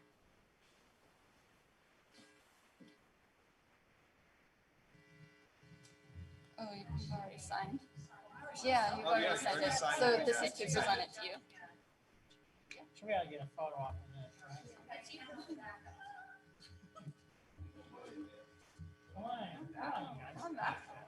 Come over there. I'm feeling lonely over here. Come over here.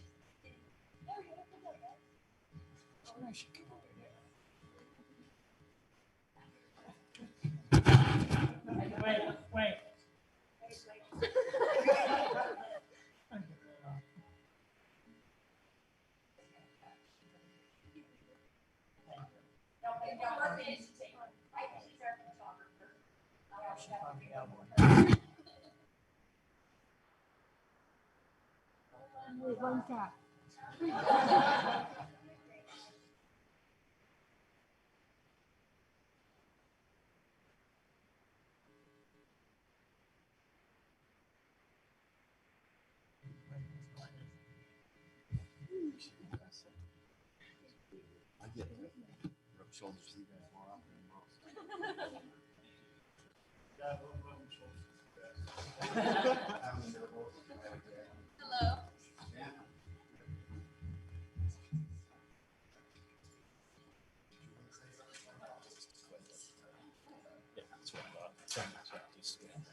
Oh, yeah. He wants, well. Carmen? Burrito related, but I think. We will excuse you. Thank you. Oh, great. Thanks for being here, Youth Council. Carmen, Stan. Mayor, if I could, I Yes. apologize. I have to back up. There is one other item that I have a conflict on, potential conflict, and that is item 6A, the preliminary plat for Boulders. Okay. Councilman Staley, you wanted to note those, so thank you, Mayor. Where did I get another water? Okay, we'll move on to item 5, consent agenda. Mayor, I just have a question on the Okay. consent agenda, and maybe it's because this was covered before I came onto the council, but I was just wondering why bank cards are not on the board audit report. Is there a accounting reason or a reason for that?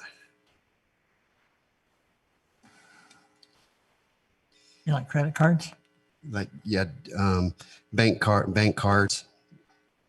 I think the total bank card purchase shows up on the board agenda, and I'll make a note and go look. But each item on the bank card isn't going to show up. It's just a total.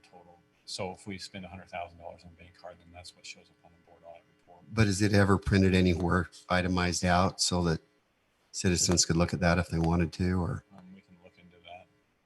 I don't know if it's feasible. I don't know the length that it would take, but just, I don't know. Just if you have an idea, bringing that forward, I'd like to hear it. Yeah, we can, because everything on that is, it's all recorded. So we can make that available. We can look at doing that. And then it should tie to what the month, well, it will tie, because then we'll make sure it does. We know you would, Brian. Thank you. Thanks, Brian. Okay. Mayor, I had one item on the approval of the minutes. I talked to Denise today about the 10/8/2020 meeting. We just need to hold off on that one. There's some Okay. items that were missing that I requested to be put on. Okay. All right, we'll move forward on this consent agenda. Item A, to approve the minutes from the city council meetings of 9/9/2020, 9/10/2020, and 7/2020. We will scratch 10/8/2020 until next time to approve that one. The board audit report, consideration to approve the board audit report for September 2020. Any questions on the board audit report at this time? Okay, and local consent then, consideration to approve local consent for an off-premise beer license, gas stop, Washington, located 1036 West Red Hills Parkway. And then our final plats. Item 1, consideration to approve the final plat for Brio, Phase 4C, located approximately Gemstone Way and Camino OSO. Cole West, approve the final plat for Brio, Phase 4D, located approximately 1165 North Rialto Parkway, Cole West. Consideration to approve the final plat for Warner Gateway Phase 3, located approximately 1150 East, 4630 South, applicant Visionary Homes, Reed's Cow. Mayor, I can make the motion to approve the consent agenda as outlined. Second. Motion and a second. I'd like a roll call vote. Councilman Staley. Yeah, just noted that Sure. the minutes from 10/8/20 have been removed, and I'll vote aye. Thank you. Ivy, aye. Coates, aye. Bundy, aye, except for those abstentions that I mentioned. Thank you. All right, preliminary plat. Consideration to approve the preliminary plat for the Boulders at Coral Canyon, located approximately 3950 East Telegraph, applicant Cole West.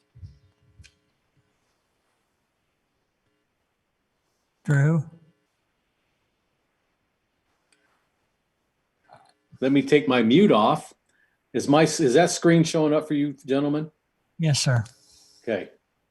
Now let me find your preliminary plat.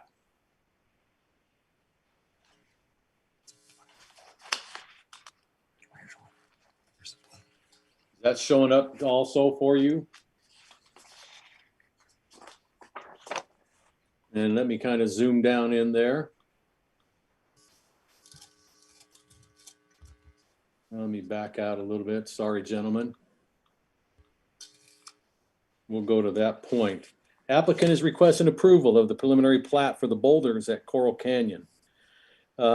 This applicant is proposing 93 units or lots on an area coverage of 19.851 acres.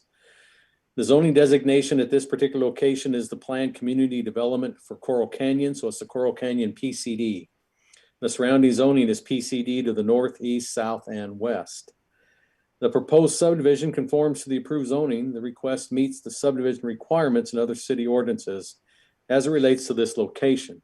Staff's reviewed the request and recommends approval with conditions of the preliminary plat as outlined. The Planning Commission reviewed this request at their September 16th, 2020 meeting.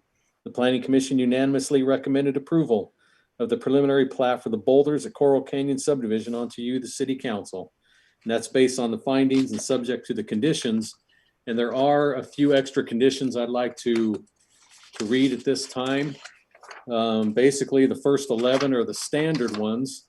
So I'll be making note to 12, 13, 14, and 15.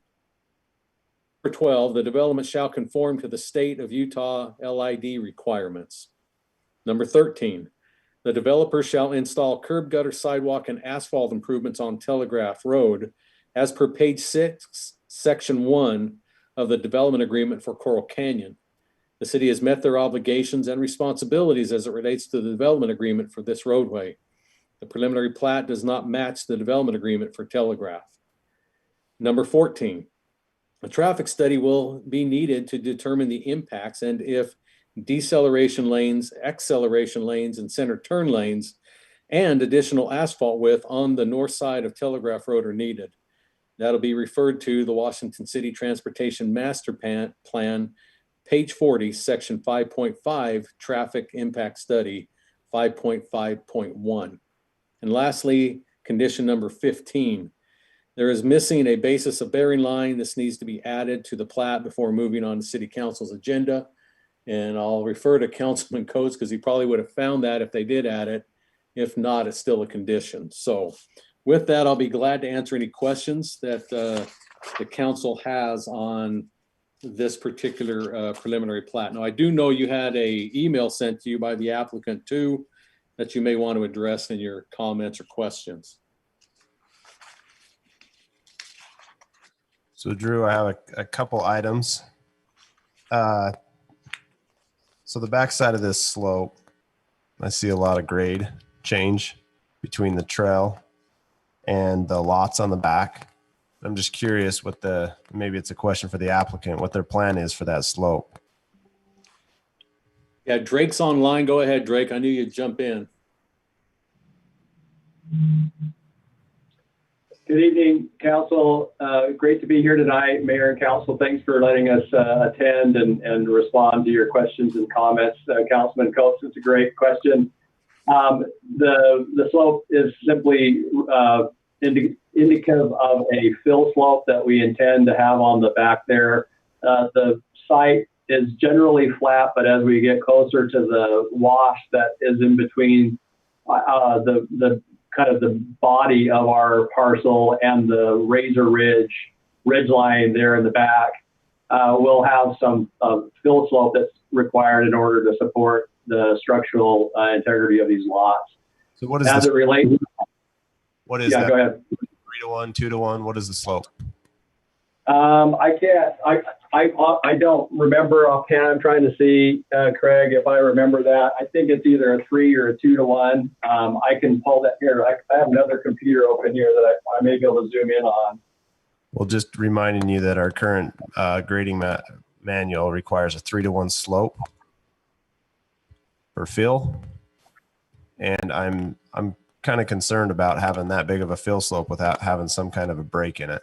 For aesthetics reason, you're along this trail and you're going to have this hill full of weed. What I'm concerned about. I like the trail on the back end, but there's no access to the trail. Like, where does it go? It's kind of dead. Well, that's a great point on the trail. It's kind of a related to the email that I had sent earlier and neglected to raise the trail aspect in my email when I was drafting that. But and so let me, I guess, address the first matter. We'll certainly conform to whatever standards and specifications the city has for slopes, and we don't intend to skirt that issue or get around it. And so we'll confirm with our engineer that we're meeting those standards and specifications. As it relates to the trail itself, our interest is right now, if you look at the city master plan for parks and recreation, there's a master plan trail that is simply a line along Telegraph Street from in town to out here towards Hurricane. We don't feel it appropriate to lead people along Telegraph, particularly in this segment of Telegraph. It's a super busy speedway people are driving on, and for safety reasons, we think it's much more aesthetically pleasing, much more safe, much more desirable walking along the rear of our development here. So that's why we've shown this trail. This trail is intended to lead somewhere at some point when the complete trail is finished. So our intent is to do the trail with this development that's pertinent to this development. But the intent is at some point we control, as you know, likely know, through our development lease with Sitla, we are the master developer of Coral Canyon. And so there's developable areas that extend from down by the landfill, where the current trail that comes up from Sullivan Park up to Hellhole, kind of Cottonwood Wash area. There's a current trail that dead ends there. The intent is, as Coral Canyon develops out, is to have that trail instead of being right along Telegraph as shown in the master plan. And I'm sure that was just a planner just saying, hey, a trail needs to go somewhere from here to here. I would imagine a planner would agree with us to not advocate a trail immediately on the right of way or on the shoulder of Telegraph Street.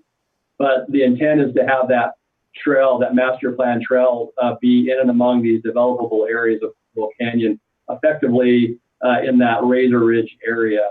And so that's the intent. I mean, you're correct to say right now it leads really to nowhere on our west end and really to nowhere on the east end, but ultimately we'd like to see it connect to the dead end that's there by the landfill area below the views at Coral Canyon, and then up to Razor Ridge Park. Hey, Drake, could you kind of turn your volume down? I think it's a little.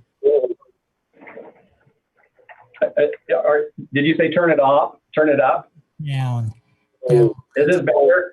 I kind of came closer to our volume source. Is that better? Yeah, thank you. Okay. To draw on that right there, I think my next question for the applicant is, if the trail runs along the backside, it kind of takes up all the development area in that segment. What is left on the north and south to connect that trail? And is it appropriate to connect it now? Because there's nothing to develop on the north, is what it looks like to me.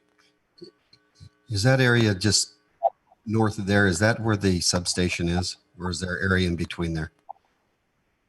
The generation station. Yeah, that's just an open area where Drew's kind of circling his pencil there. I mean, it's a fair question, Councilman Coates, and we can certainly explore that. I mean, our interest is to develop what's part of our developable area right now, and then work out something with the city where we make those, in this area, that kind of final connection over to Razor Ridge Park. The area that Drew's kind of circled is really a non-developable area. It's kind of a big hole there between the boulders that we're proposing and the city power generation water treatment plant. But it's certainly a place where a trail could go. It could meander through there. And then, as far as how it gets from this side of Telegraph to Razor Ridge Park, I mean, independent of everything else, it would be kind of cool, I think, to have a grade separated crossing there, like a tunnel of sorts, because again, how busy the street is. Or, I mean, we haven't explored all the options as to how to get across, and we certainly want to work with the city and with Barry Blake on the parks to make that connection. And then going west towards the heart of town, again, there's areas that are developable that are part of the PCD Coral Canyon has established. There's parts that are undevelopable, but certainly a meandering 10-foot regional trail there is appropriate, just like it is down there by Hellhole, where you wouldn't have development, but you certainly could have a trail connection. So Drake, and then you own the property going to the west from the open space. Yeah. So you correct. Own, at some point, we own it at state trust lands, but we control it through our development lease with state trust lands. And so would your plan be to have that trail and continue it over to towards the landfill road then at some point? That's correct. Yeah. So in addition to this boulders area, just across that wash, kind of where Drew has written the question mark on the left side of his red line there, there's another developable piece of the same planning area of the PCD. As you work towards downtown Washington, towards Landfill Road, there's a little commercial piece there at Landfill Road, kind of on the east side of Landfill Road. And then over by Landfill Road, there's actually a planning area that's part of the planned community development zone of Coral Canyon that has development potential there as well. And that's where that final connection to the current dead end should occur. So you talked a little bit about your sidewalk in here, and I read through it, actually drove out today and looked. I guess my question that just jumped at me when I looked at it was, if you were to put in sidewalk and curb and gutter right there, and then all of a sudden it would end, it could create quite an erosion problem at wherever that would come out at.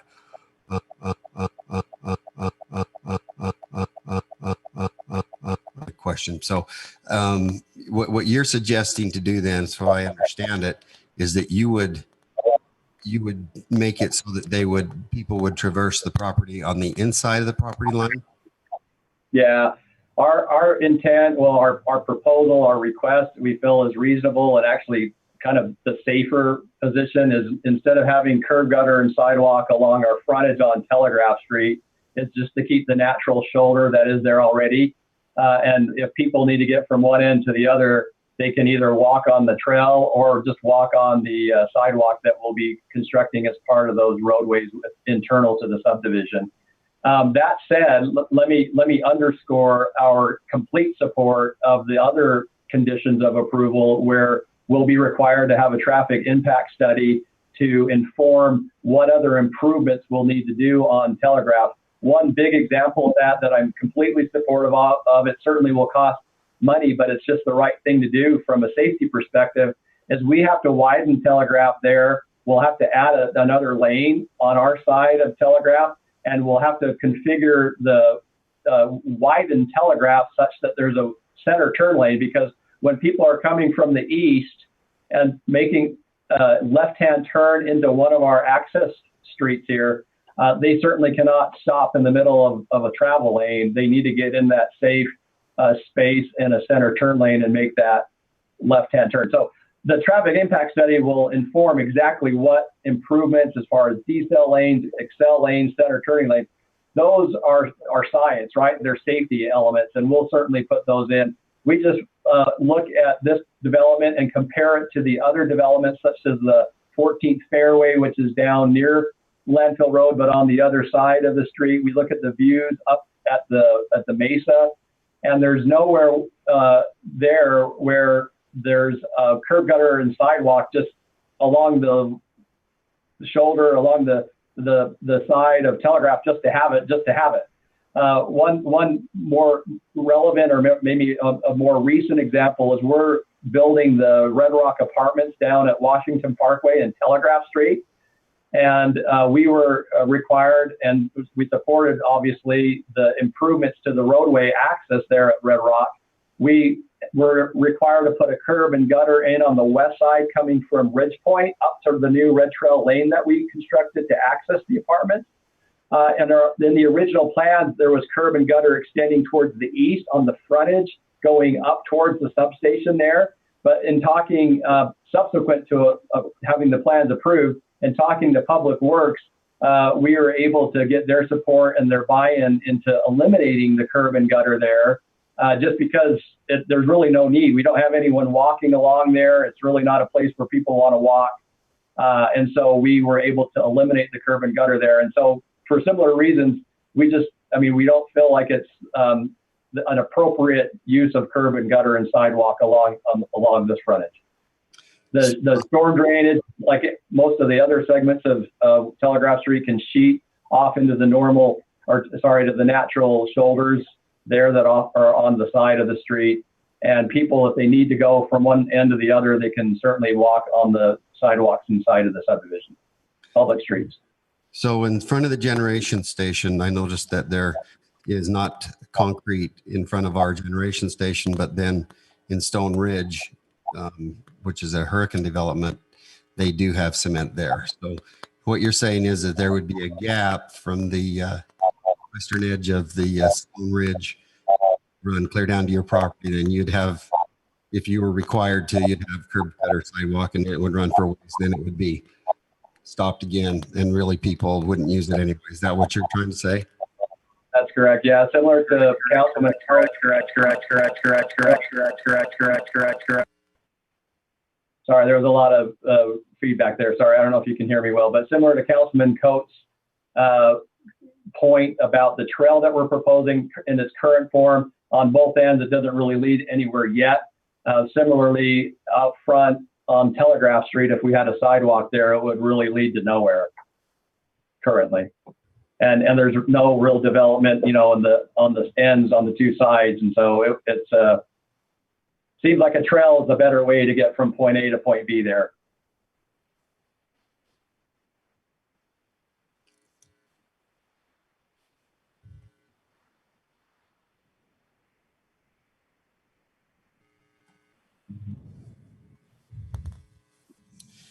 Mr. Howell, Councilman Staley here. How are you?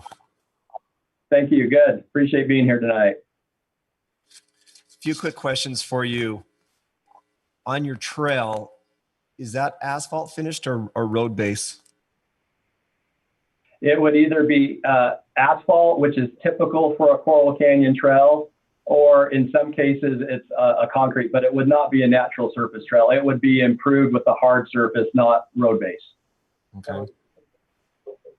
And so just a little bit of math, you're about 19.8 acres with 93 lots. That puts you at just under 5 units per acre, which is consistent with what we would call medium density. Is that consistent with the PCD? That's correct. Yeah, I think Drew's staff report confirms its conformance to the PCD zone. Is this a project that is designed to attract any particular buyer? Yeah, that's a great question. You can see with the lot sizes that these are a small lot. They are detached single-family homes. They could likely be 2-story homes, and the intent is to have a more attainable type of a housing product there in Coral Canyon. Yeah, so that's a great question, and there's certainly the demand for that sort of product here. So, and that's exactly what I was getting at. This is designed to be more of an attainable project, not something that's pricing out, people of modest means of any age. That's absolutely right. Yeah, no, it's a great point, Councilman Staley. When my wife and I first moved to the St. George area in 2004, we had 2 kids and we grew fast. But our first home that we bought down here after staying in an apartment for a few months was in the 14th Fairway neighborhood of Coral Canyon, just down the street from here that I think I've referenced a little bit earlier. It was an 1,100 square foot home. We had 3 beds, in there, or was it 2 beds? I'm trying to remember now. I think it was just 2 beds. And anyway, yeah, it was perfect for us. And then from there, we just, grew up and grew out. And so, whether it's a young family starting out or a single person or empty nesters, there's a great need for more of an attainable, with some household with more modest means to live here. The school system is fantastic. Coral Canyon Elementary is one of the best elementaries in the area. And, Coral Canyon itself is a very desirable place, and there's a great demand for this sort of a thing. Any other programs associated with attainable housing, or just small lots, small homes? I'm assuming garages. Correct. Yeah. So no, there would be no governmental programs as far as low-income housing tax credit or subsidies related to this. So it's not a governmental enticed or subsidized type of project at all. It's really, it will be market, but with this sort of a density that you've already pointed out, it just lends itself to that more attainable side of the spectrum of the real estate market out there today. And with the narrow width of the lots, are these what consider a zero? Is the footprint different than you would have on traditional zoning? Currently, it's not. I mean, we obviously would need to conform to the zoning that is approved within the Coral Canyon PCD. Okay. I want to run through the conditions with you and with Drew for just a little bit. Drew, is this the first time that condition 12 has been there, that the developer shall conform to the state of Utah LID requirements? No, not anymore. So I guess I should point, that's going to be a common one you will see. This is what we just had to recently pass. No, with the federal environmental and the state environmental quality, 12 will become a standard. Drew, is this the first one? No, we've had a few others that have had this requirement. Ever since you passed that a month ago, a little over a month ago, we've had a few of them that have had this on it. And is this the preferred verbiage, state of Utah LID requirements, or would the verbiage be more appropriate to say that it will conform with our ordinance that we just worked on? Yeah, we could say the city, Washington City's LID requirements. Basically adopted the requirements from the state. So, but I'll be glad to start, By the state, it's 100% the state's mandating it on us. Yes, we have an ordinance, but it's the state that's mandating it on us. I think we stick to that. Okay.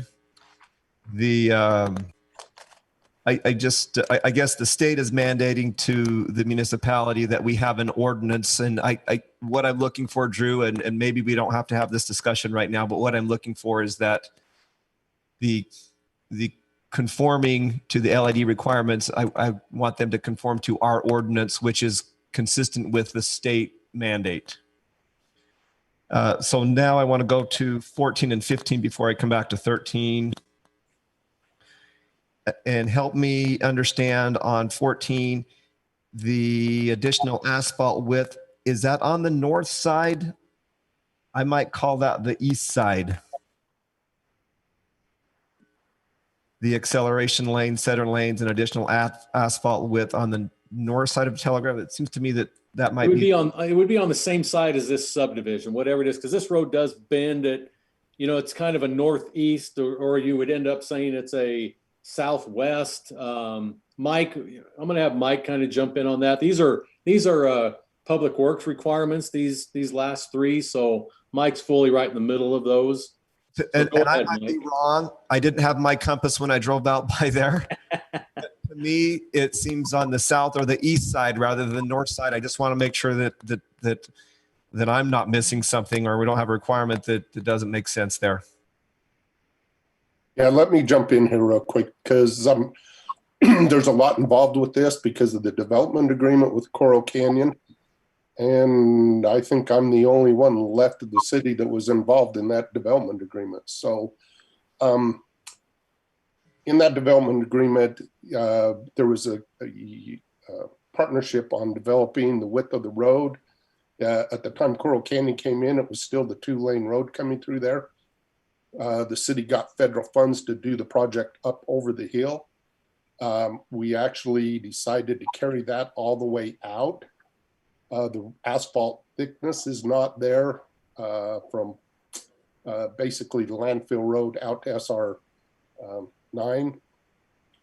When they built 14th Fairway, when it was still under the Suncor development, they finished the improvements, did the extra lift to asphalt. The Coral Canyon development owns or has control of both sides of the road all the way out. In the development agreement, it does say that they will do curb, gutter, sidewalk on Telegraph. That's why we have that request in there, or a condition in there, that be built out. And it would be, I would say it's probably the southeast side of the road that they're building on. But in the future, this road all the way out needs to be widened out, extra asphalt width as they develop. Now there's parcels in there that aren't going to be developable for them, but they still are responsible for that additional work on Telegraph.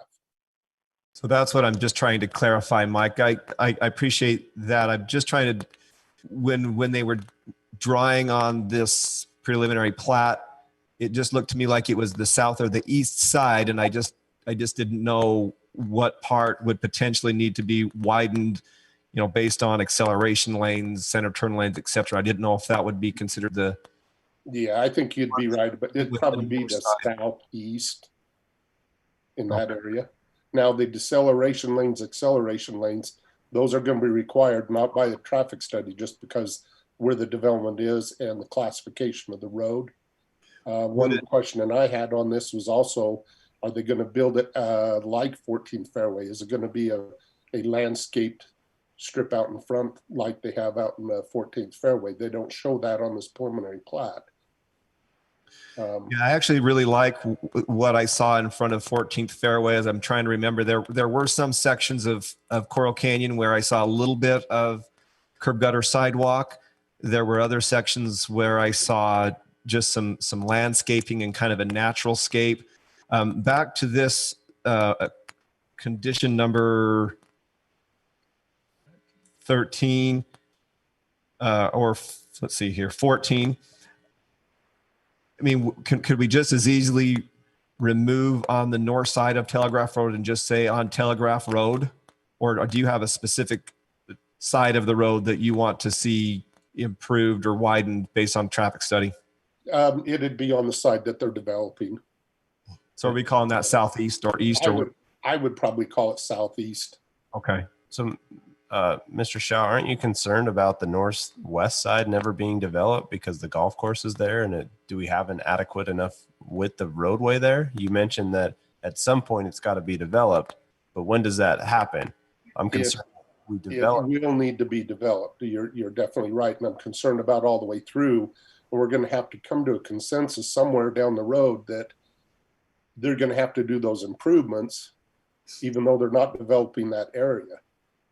What I'm concerned about is that we're kicking them down the road, and then all of a sudden it's going to come up and they're like, well, we can't afford it now because we have all these improvements when we should be taking off little bits at a time as we do these developments along Telegraph. There's only a few that are left. So that's my concern. So if I could pipe in, if I can, I don't mean to be inappropriately piping in here, but I think that question is a very fair question. And my understanding is Mr. Shaw and Sitla several years ago sat down and Alliance Consulting established a 5-page exhibit that indicated improvements that would be appropriately. They kind of negotiated, they came together. This is when Sitla was self-performing the master development. And so what never happened was that 5-page exhibit never was documented or memorialized in a PCD amendment. What our proposal would be is that the treatment of Telegraph, hearkening to what Mr. Shaw and Sitla, and I'm certain it would probably open it up again to some negotiations, would take place within a PCD amendment. So to the point that is being raised currently, there is no uncertainty as to what is the treatment. Let's outline that. Let's have that documented so that both parties are aware of the responsibilities with Telegraph Street. Yes, and I agree with that. We worked on that, but that is not the city's responsibility. That was up to the developer to follow through with it, and they never followed through. So there's nothing out there. I don't even have a copy of that draft to even go by.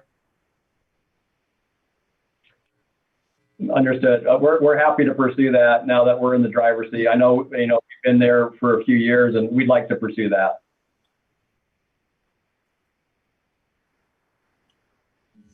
If my memory serves me, I think Coal West was a part of that at the very beginning when they first took over. Okay. Back Henry Walker days. I see. Mr. Shaw, how wide is this road and how wide is it master planned? Well, in the development agreement says that they will develop up to not exceeding, I believe, 100 feet. So 5 lanes or? Correct. 5 lanes. 5 lanes with the shoulder.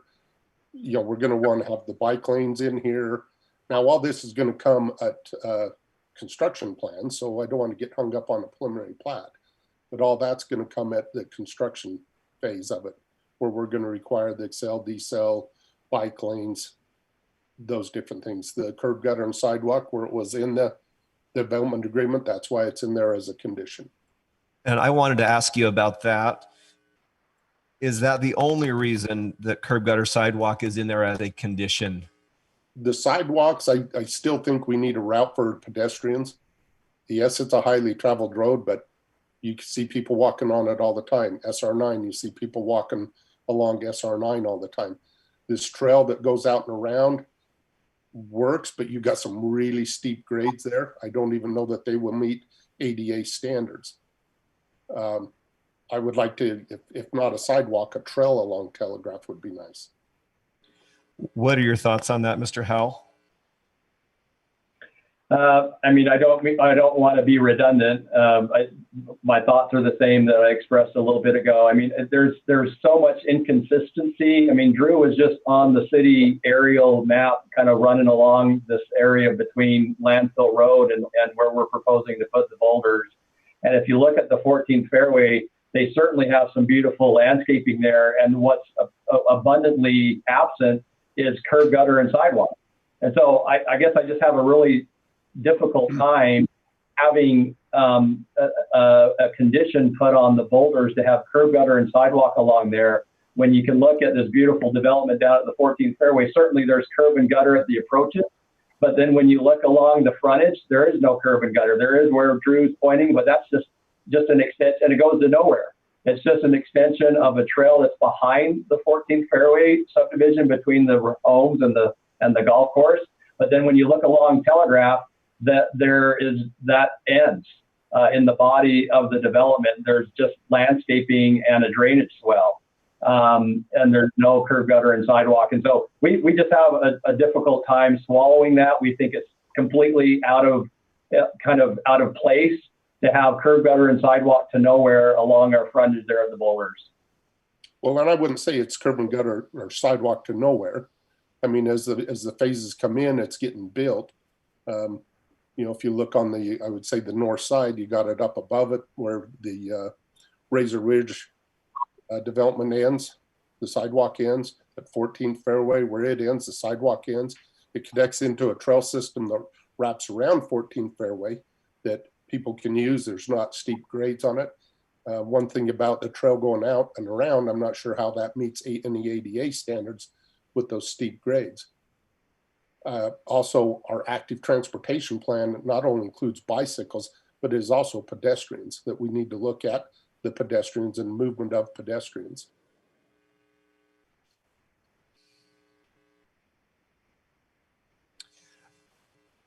And curb and gutter, I'm not really hung up on the curb and gutter as long as we can deal with the drainage adequately in front of 14th fairway. There's been quite a few washouts of that. It probably needs to be addressed a little bit better for the drainage. And we'll look at this development a little bit heavier on the drainage.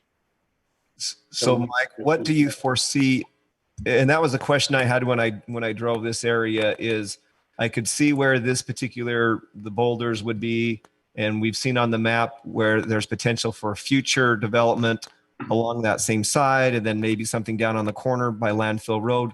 But there's a lot of ground in between these developments.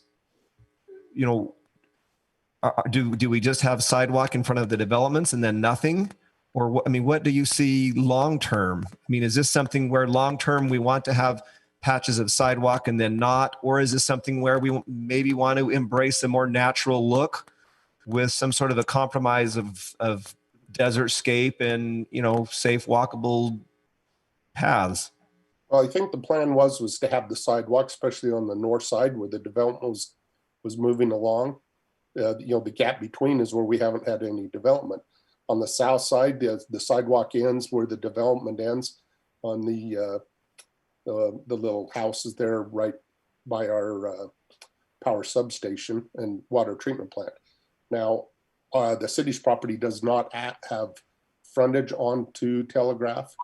It's set back behind. All there's a driveway that we use as access, a joint access with Ash Creek that has their sewer lift station there. So we don't even own any frontage there to be developed or should have developed. I think it's all owned by the state trust lands all the way Yeah, to. it's all part of the Coral Canyon development. That was one thing that I was looking at, not to steer off, is that it's not developable from the north end of this property up to waterfront. I mean, at some point we got to look at how that road gets improved from there up, and the trail goes from there up, and kind of we got to start knocking some of these things down as we head down toward the southwest. And so that would be one thing I would expect to see in this preliminary plat is the trail. If we don't put it along the front, I do appreciate what Mr. Shaw is saying about the walkable pathway on the front, but the trail on the back it's better than nothing. And so if we had a connectivity up to Waterfront Drive, then you have an access. Now, Mr. Howell, do you know the slopes you have on your trail here? They do look steep. I don't necessarily. We really haven't set Horrocks loose on all the have grading here, so we haven't gotten to the construction drawing stage here, so we don't have all those slopes and things defined. But you know, we're certainly interested in making it a walkable, usable, desirable trail. But if it's over 8%, I agree with Mr. Shaw on that. You can't send someone down that if it's over 8%. If that's going to be your means of travel. One last thing on this, we probably need to dig out the PCD plan for Coral Canyon and see what they actually called out as their plan along this road as far as trails, sidewalks. Mike, and this maybe not be totally relevant to this specific discussion, but in a general sense, I think it is. I don't disagree that we need to have some walkable paths along Telegraph, but part of the charm for this area is the kind of that natural scape. I mean, I really liked the fact that it's not just a lot of concrete. And I mean, I'm not sure what the long-term solution is, but it would be nice to know, how does this connect all along that area? Whether the trail gets moved to there or something else. And I realize it's more complicated than just what Councilman Staley thinks, but I do really like that natural scape that's not touched. And I also appreciate that desert scape in front of 14th Fairway for what it's worth. I like that too, Councilman Staley. I like that look. I'm with you. And so much so that I'm concerned about the back slope. Not to bring up another point, but there's 28 feet of fill going on the backside, or I counted if they're 2-foot contours, which I'm guessing, there's 28 feet of new dirt that's going to be exposed, and it's just going to be a slope, and I'm afraid it's going to look bad on the backside against that trail unless you landscape it or do something of that nature on that side as well. Or yeah. Excuse me. So those are fair point. we will certainly treat that slope. I mean, it's interesting what you point out, and I totally hear what you're pointing out, Councilman Coates. But I mean, from our perspective, that trail's location is certainly much more positive than it would be any negative. I mean, that's such a neat place there. So those of you who haven't been out there, we have the kind of the body of where our lots will be. And on the back side there is some fill certainly to accommodate the amount of lots that we're proposing here. So we have that fill slope in the back. No one from Telegraph or anywhere will ever see it. I mean, it's like today, you look out that way and all you see is that really cool razor ridge, kind of called the Jurassic Ridge.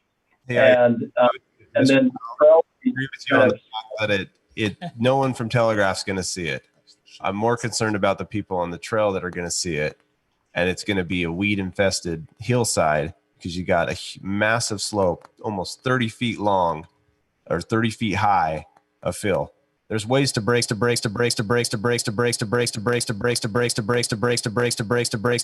will help immensely when you landscape. That's all I'm saying is that I think I agree with the trails also. Things you can do to mitigate those slopes when they get that big. Agreed. I think we're on the same page. I drive up Washington Parkway all the time and I see this really massive slope underneath the Best Western Hotel that's going there. And I hear your point. We're on the same page. We will address how we treat that slope, but it will certainly not be an ugly slope. Drake, this is Councilman Ivy. Now that your trip can move a little bit too, according to the natural slope. You can move it a little bit here and there and accommodate that. But just to weigh in on the roadway, the sidewalk issue, the one thing I keep thinking about is that it has a natural drainage right now. I'm just wondering what a sidewalk and curb and gutter would do to that. I'm inclined to agree with the other councilman that maybe a trail of some kind of hard pack or something would, and then trying to keep the natural look of it would be kind of where I'm at on that. But I do think that with a little bit of creativity, you could bring this trail back down into Telegraph and have it connect at some point in the future on both ends and have it so it's not just going into nowhere. Well, we could certainly move the trail that we really liked. I mean, it's our preference to have that trail along the Razor Ridge, away from the traffic, away from the noise, away from just kind of feeling uncertain about, where I'm at near Telegraph. But really, the intent of this development is to do what we can to create a development that's very tasteful, but that we don't have so many, costs based on conditions out there that it becomes infeasible to execute. So one option is we could certainly move the trail from where we're proposing it, and we put it up along the front side of Telegraph together with some landscaping, and we just don't have a trail there in the back where it's more quiet and where it's along the Razor Ridge there. That's one option to explore. I'm not in favor of that. I think that the anticline creates a really nice backscape for that trail. I was just merely saying that you would be able to move it a little bit here and there as you get closer to be able to keep the grade so it's not too steep and not to create a huge amount of backfill. You can kind of keep that in mind as you work on that and bring it in. Right.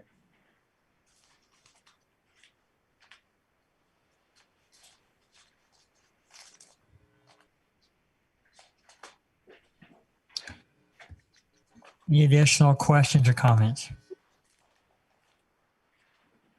I guess my only question is to Mr. Shaw. Do you feel like we need to amend the development agreement if the trail was not to be played or sidewalk and curb and gutter is not installed along Telegraph? No, I think we can, as far as council can, I guess, make that call. We really should look at that development agreement. And I would suggest that Coal West start initiating that and start working on those changes. There's quite a few changes in the development agreement that really need to take place because I believe it was adopted or we did that in 99 or 2000. So it's quite antiquated now.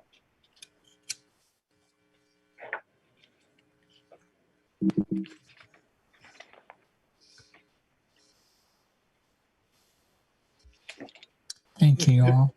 Hey, if I may ask a question, I just kind of drew and read on this plat. I just like to at point blank ask Drake, what's your plan right in that area, Drake?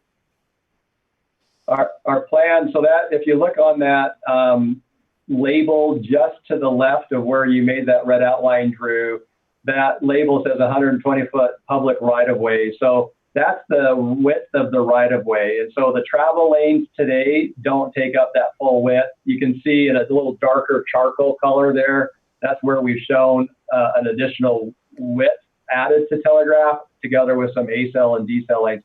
But the area that's beyond the travel lanes, but beyond the improved paved section of Telegraph Street and our property, which is that dark bold line, our intent is just to have that in the natural scape that it is today, frankly, as a buffer to the lot that will be abutting Telegraph there. We'd like to have, that just be remain as is in natural scape. Well, I'm just going to speak out loud because you keep referring to 14th Fairway subdivision. That's definitely not what happened down here. That's why I wanted to bring this out. Yeah.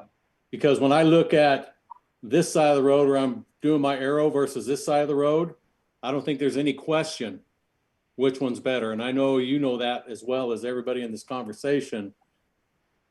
And I'm sure we have the same scenario right here.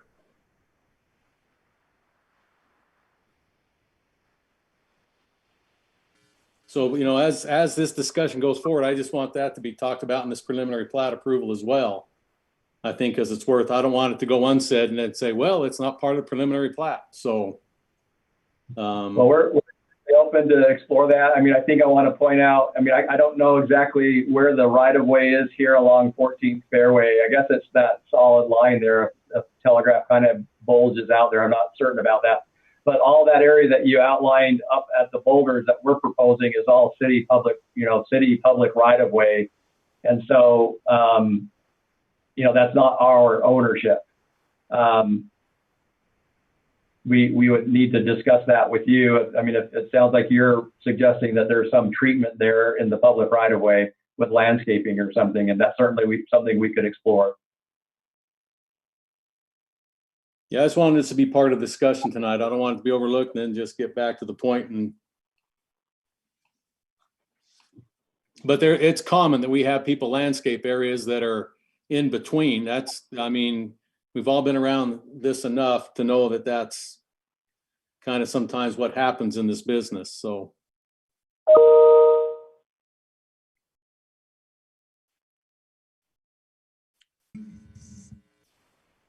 So Drake, looking at your plat, you've got the lots backing right up to the right-of-way line, and you're not planning on having any buffer between those back right-of-ways and the right-of-way of the road.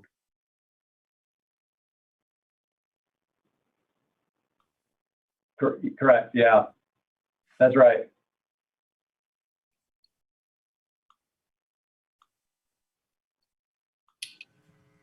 This is Rick.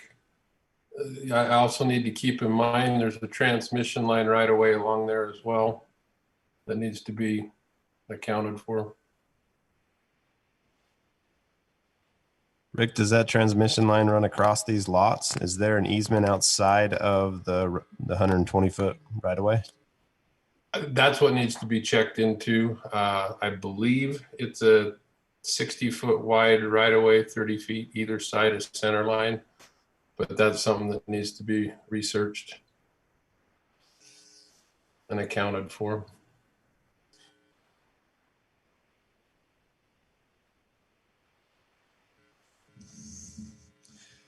Mr. Howell, what is your timeline on this, and how would you feel with the potential table for a few weeks to have maybe a little more interaction with staff on finding a solution on some of the things that this council and staff and you we've all discussed some things that we like, some concerns we have. How would you feel about that? We were hoping to get approval tonight and move forward to the construction drawing stage. I mean, like Mr. Shaw said a few minutes ago, a lot of the feedback, a lot of the discussion that has come up tonight relates to kind of some of the details that are fleshed out during the construction drawing phase of a development. But I mean, certainly, I mean, we're at your, we will respond to what the council's interest is tonight. I just think we could work out most of these elements through the construction drawing phase of the development sequence.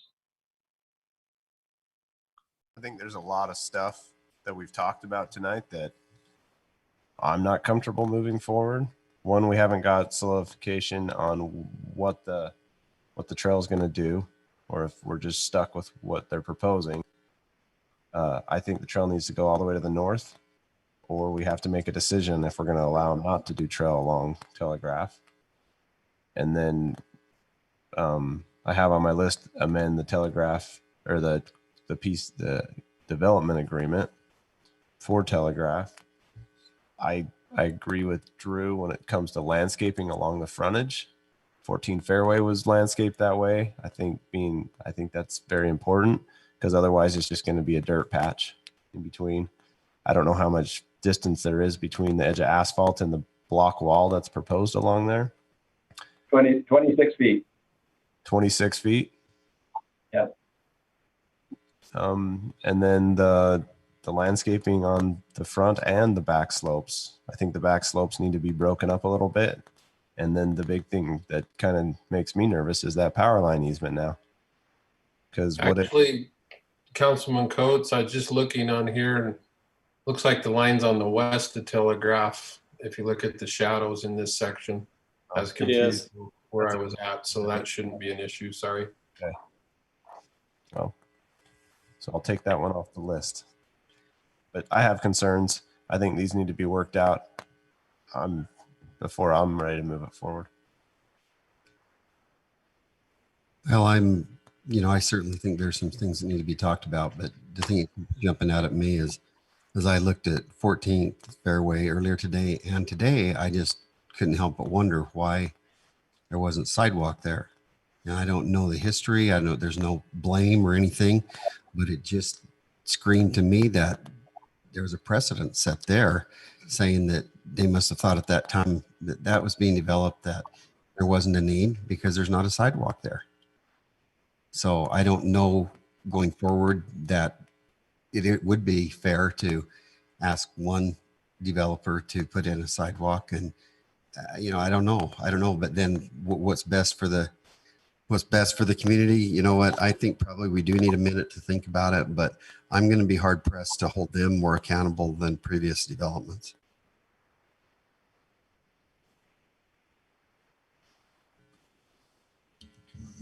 All right. Yeah. Do we want to make a motion? Do we got to close the public hearing first? And is there any? This is not a public hearing. Oh, It's sorry. preliminary plat. Oh, sorry. I missed. So I'll maybe before attempting a motion, I think I would be fine with some sort of desert scissor comes in there or not, or whether or not there's a trail along Telegraph and the other trail up behind.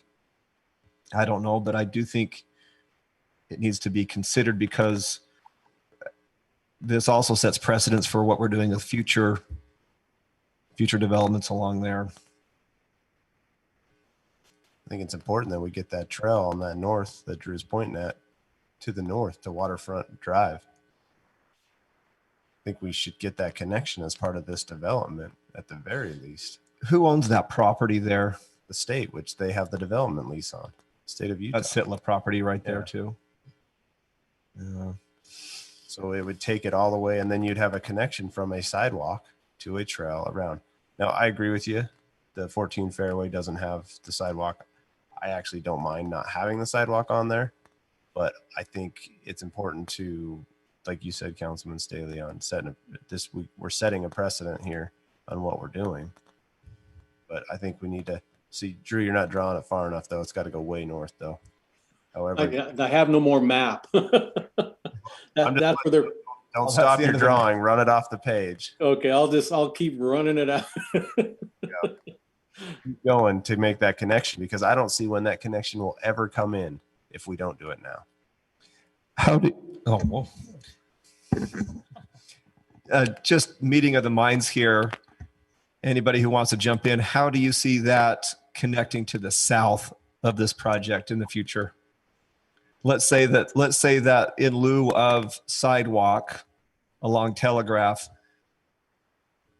the trail connects to the north. How do you see it connecting and extending to the south? So if I can, Councilman Staley, I'll weigh in on that from our perspective, in as much as we have that control of that property, as we've discussed already. So I'll wait for Drew to make that waterfront connection, I guess is what it's referred to as.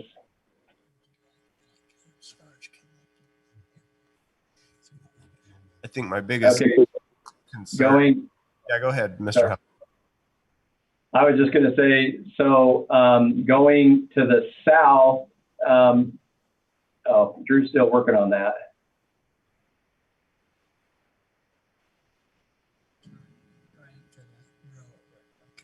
I think there's a couple of questions that still have to be answered on it. Number one, I don't know Barry's master plan for his trails coming up this road. Number two, we need to look at the PCD plan for Coral Canyon and see what they called out as their plan for these improvements on Telegraph. Their PCD plan is what they developed and submitted to the city approved. That's really what binds them to what they have to do on this roadway. Yeah, I think that's a great point, Mr. Shaw. I mean, our interest is to follow the PCD. I just don't think this specific area along Telegraph is that well defined in detail. We'll certainly confirm that, and we'll work with you on that. But where Drew is writing or kind of coloring to the north there, I mean, you can see how much is outside of our developed area there. I mean, I think it would be reasonable to say, let's work together, you know, with Parks and Rec, with Barry on the city side, and see what we can do to make that connection from our developed area over to where it wants to be. Yeah, so Drake, sorry, this is Barry. I agree with that. Our master plan just shows that the trail go up and make those connections, that they tie in. And we can certainly sit down and look at, you know, which way's best. But it's just master plan to do that. It doesn't show, you know, it's not a specific area.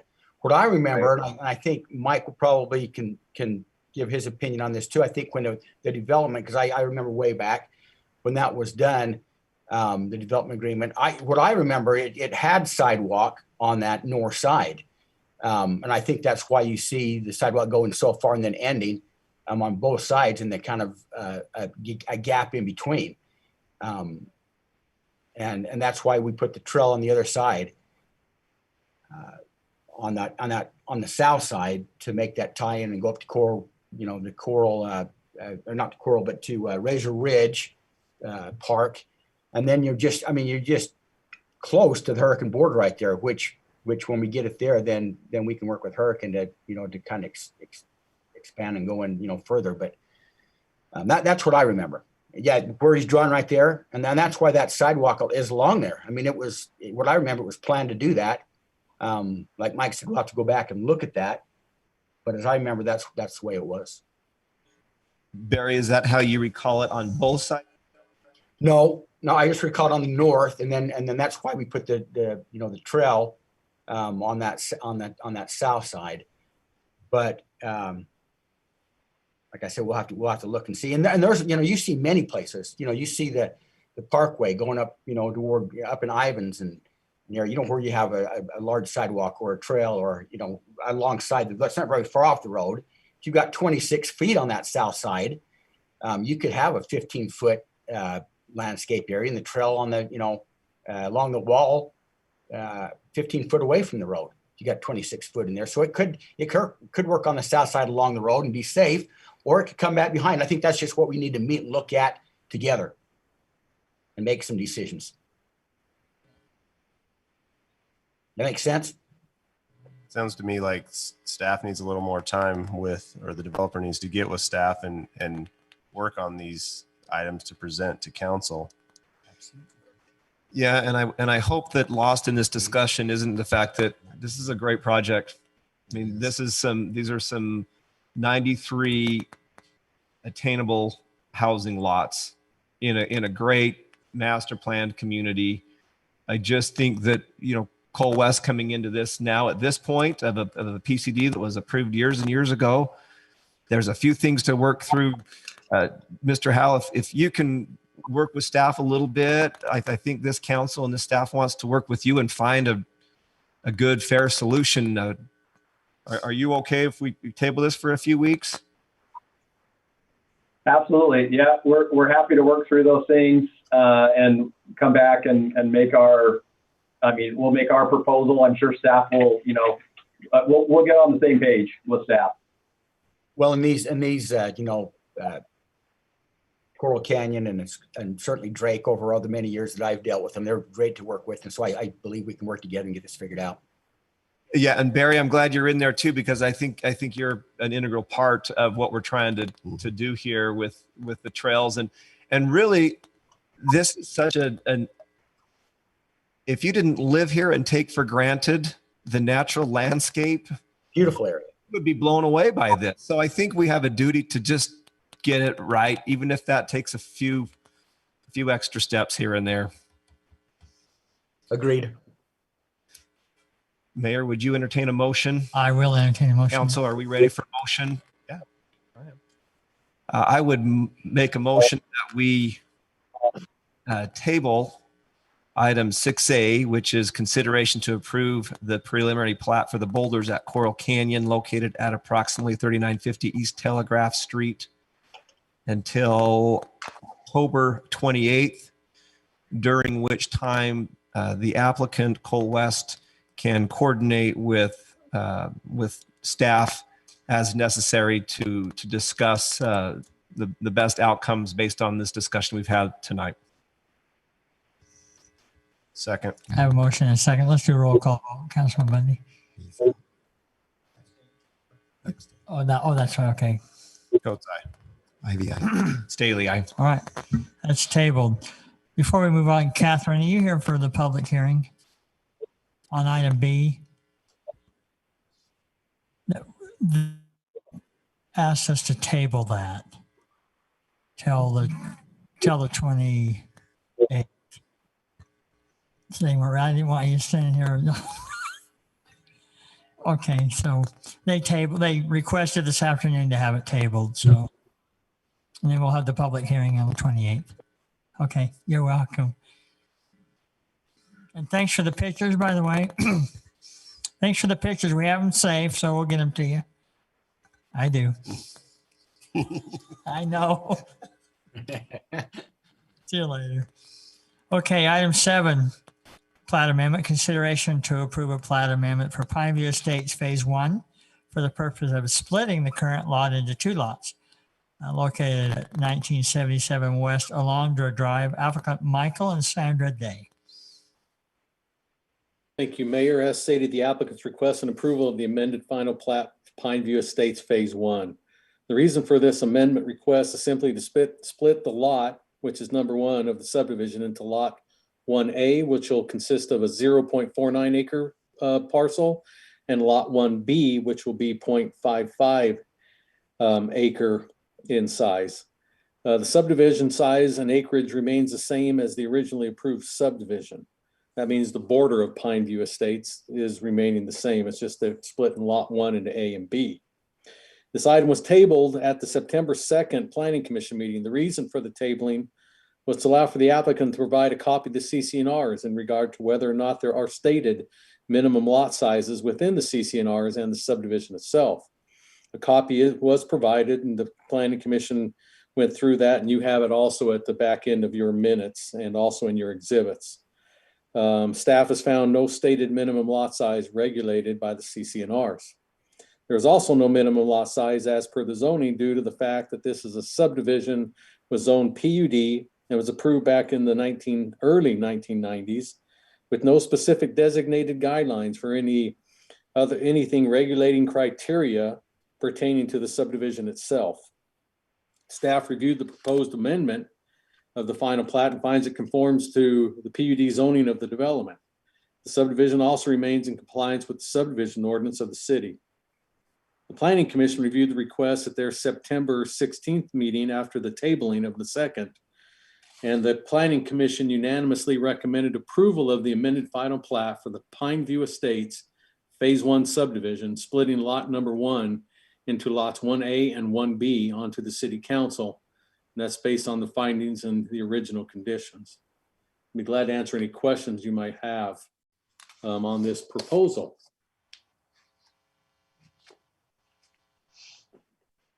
Drew, if I could, when was that planning commission meeting? What was the date of that when they made that recommendation? It was the 16th. It was originally held on September 2nd and tabled till the 16th. Okay. And then they made their motion on the 16th. I'm just seeing a bunch of letters here that were dated October 3rd, 5th, 6th, after Those that. people continued to write into you folks, yes. That's why, yeah.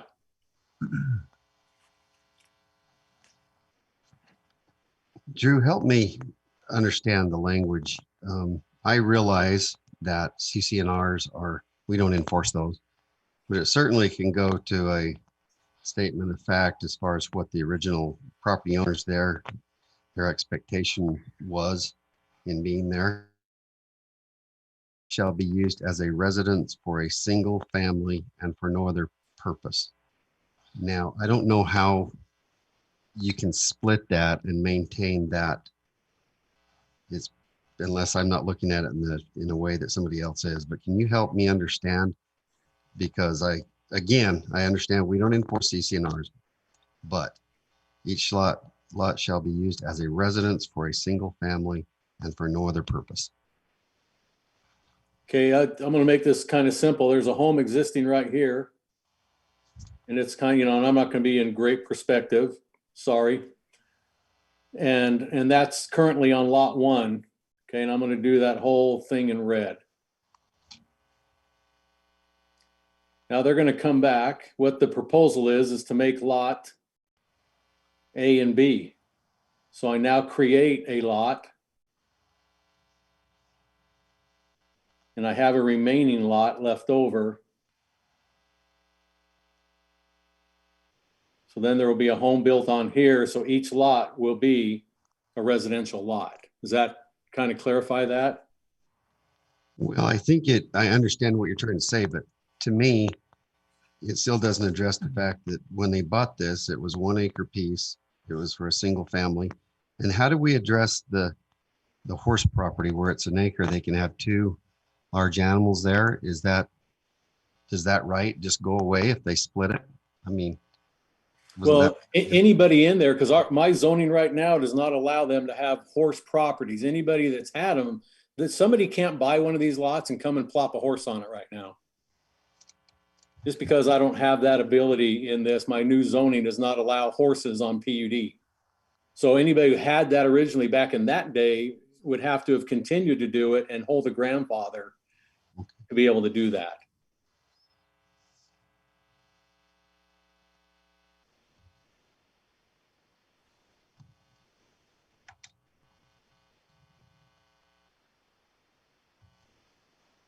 Does it cause any concern, Drew, where by doing this, it may set a precedent, that same word that we've been using tonight, for the other property owners? Let's say that we've got some owners in there that have landscaped their entire acre and they've made it so they don't have the option for 2 houses. And I would assume there's probably buildings built in there that may or may not be recorded on that property.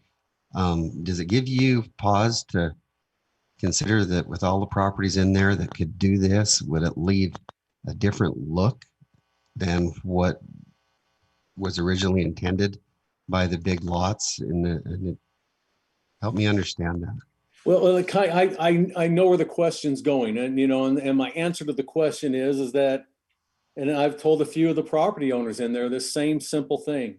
If they're concerned about that, it wouldn't take them much more time than within a couple of days they could amend their CC&Rs, go in there and say the minimum lot size, or at this point is this. Now it couldn't save them from this particular one, but it could for future. Or they can come in and rezone their property. Because again, this PUD, to our PUD standards today, there is nothing there that would, like we would say, that it would be reason to even have a PUD. I'd tell them to come back and do straight zoning. And just make their lots, minimum R130 or RA1s, and just do a zone change. They have that option to change their CC&Rs, to change their zoning if they're worried about it for future. That's what I have recommended to a couple of those property owners in there. I could just jump in, give a little background. I think the first 3 phases of Pineview Estates, the reason they're 1 acre lots, this was before we had sewer. So it was a 1 acre minimum just to build a home out in the fields, because they had to have room for septic systems.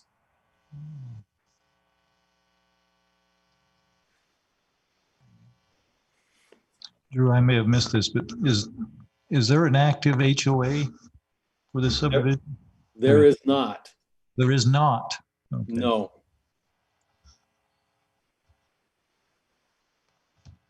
Not that I'm aware of. I've been told by a few people there's not an active HOA.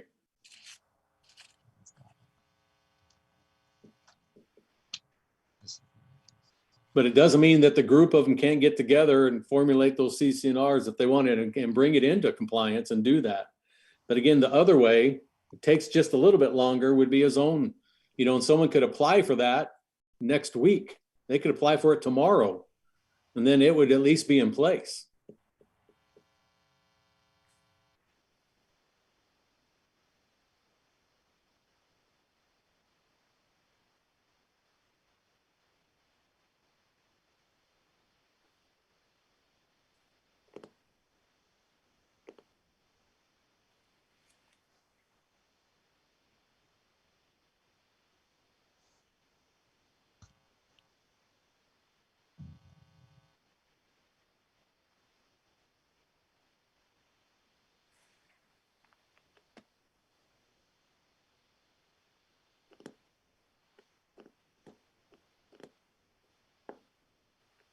A lot of deliberation going on, which is okay. Well, I get this is a tough one, and that's why when I started way back at the beginning with the applicants coming in, I searched it, couldn't find anything in the zoning for a minimum lot size. So, so that frees the applicant up. The other thing would have been CC&Rs that we can enforce, but if they have them in there and it was that way, I'd usually talk people out of going against their CC&Rs, because all the people in the group have to do is just take them to court. And if it's written in their CC&Rs, then they'll pretty much lose in court. And I try to save them from even going there. But so that, I crossed those 2 bridges, and that's why you're here tonight.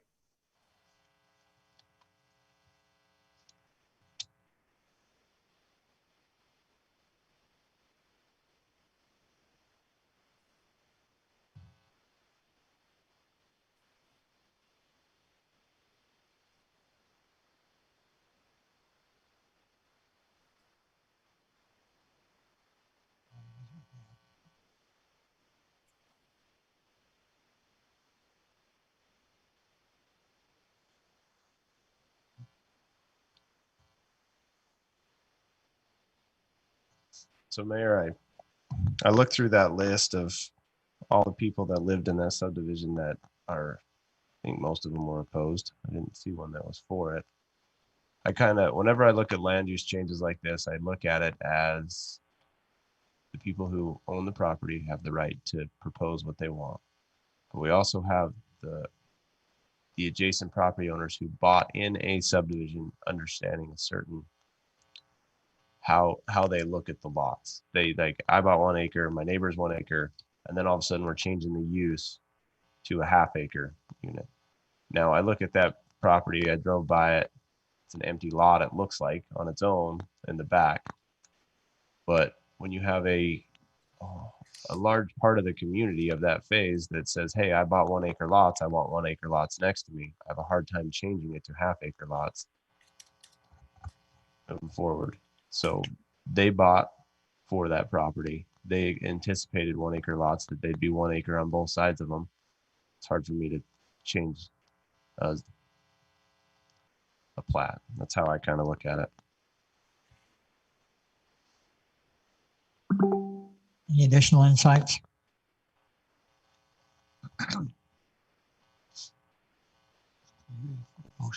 Just a thought that I have. I don't know that it answers anything, but from past experience on a couple of issues similar to this, where there's not an active HOA, then CC&Rs are a bit meaningless. Having said that, I'm not sure.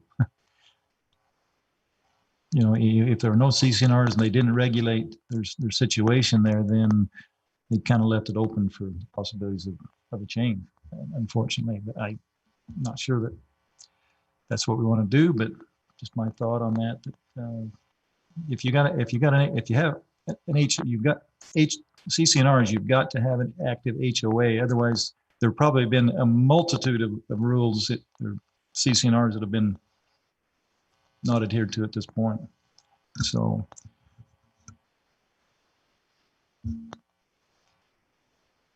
I look at this more like it's the HOAs being a standard of expectation. I wouldn't call it a contract, but I don't know that I would want to hold the individual homeowners accountable for perhaps letting their CC&Rs lapse.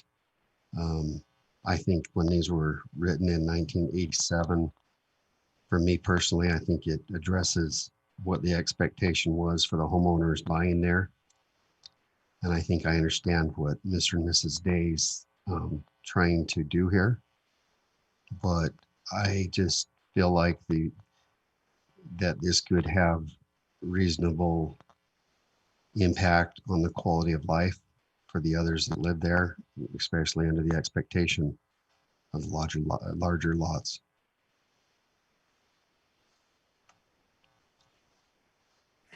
Additional comments? I can consider a motion if we're ready. Mayor, I'll make a motion. I make a motion to deny the plat amendment for Pineview Estates Phase 1 for the purpose of splitting the current lots into 2 lots at 1977 West Allender Drive. And the reasons for denial were I just verbalized those prior to the motion. I have a motion.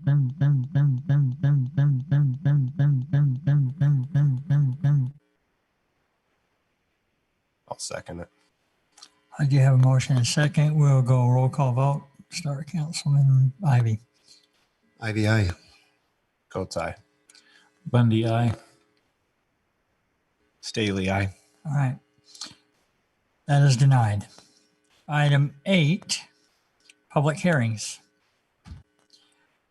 Public hearing for consideration to approve a zone change request Z-20-14. Request to change the Brio PCD by changing the conceptual site plan map, the circulation plan map, and verbiage in section 3.1A commercial land use summary of the design guidelines and standards located in the northwest corner of Buena Vista Boulevard, Main Street. Applicant Co-West.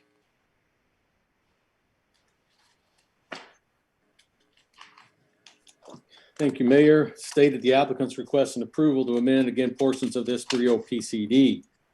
Concept plan, circulation, and land use summary, which specifically for the commercial parcels. So more specifically, the changes occur in section 2, the conceptual site plan, which you see on your screen. And I'm going to just refer to this. There is a circulation plan, but I'll show you what changes in that real simply. This particular road, let me go get a great little drawing pencil here for you. Currently, this road goes straight into Washington Parkway. They're wanting to eliminate that connection and make this a T intersection.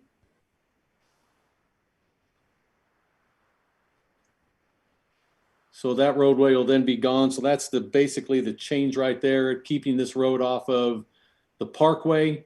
There is a connection here. This is Main Street over here.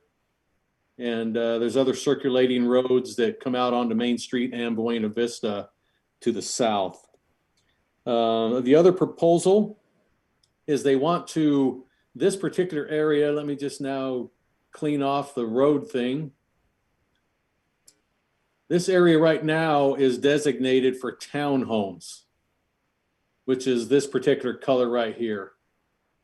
That's what the current map is. They want to change this area, and they're adding a new kind of product, and that is this single family detached patio residential 3 kind of a product for their those that they want to sell to. So with that, let me keep going. The proposal request also seeks to reduce, and so all of a sudden the numbers up here are starting to change in these unit sizes. So what I want to do is just kind of go through, and you can see the new proposals on this, and I'll just kind of read through them. So with all that stated, adding this new design, they're also, I apologize, I do need to reference this area over here as well on this side, because this area in blue is changing. It used to be this kind of area right here is kind of a low density in essence to what our general plan is. You know, these are around 10,000 square foot lots, or they're basically their bread and butter, what they build in Brio. They do have a patio home, which is this color here, you can see, and they wanted to extend that over to this area. And mostly because of the busyness of Washington Parkway.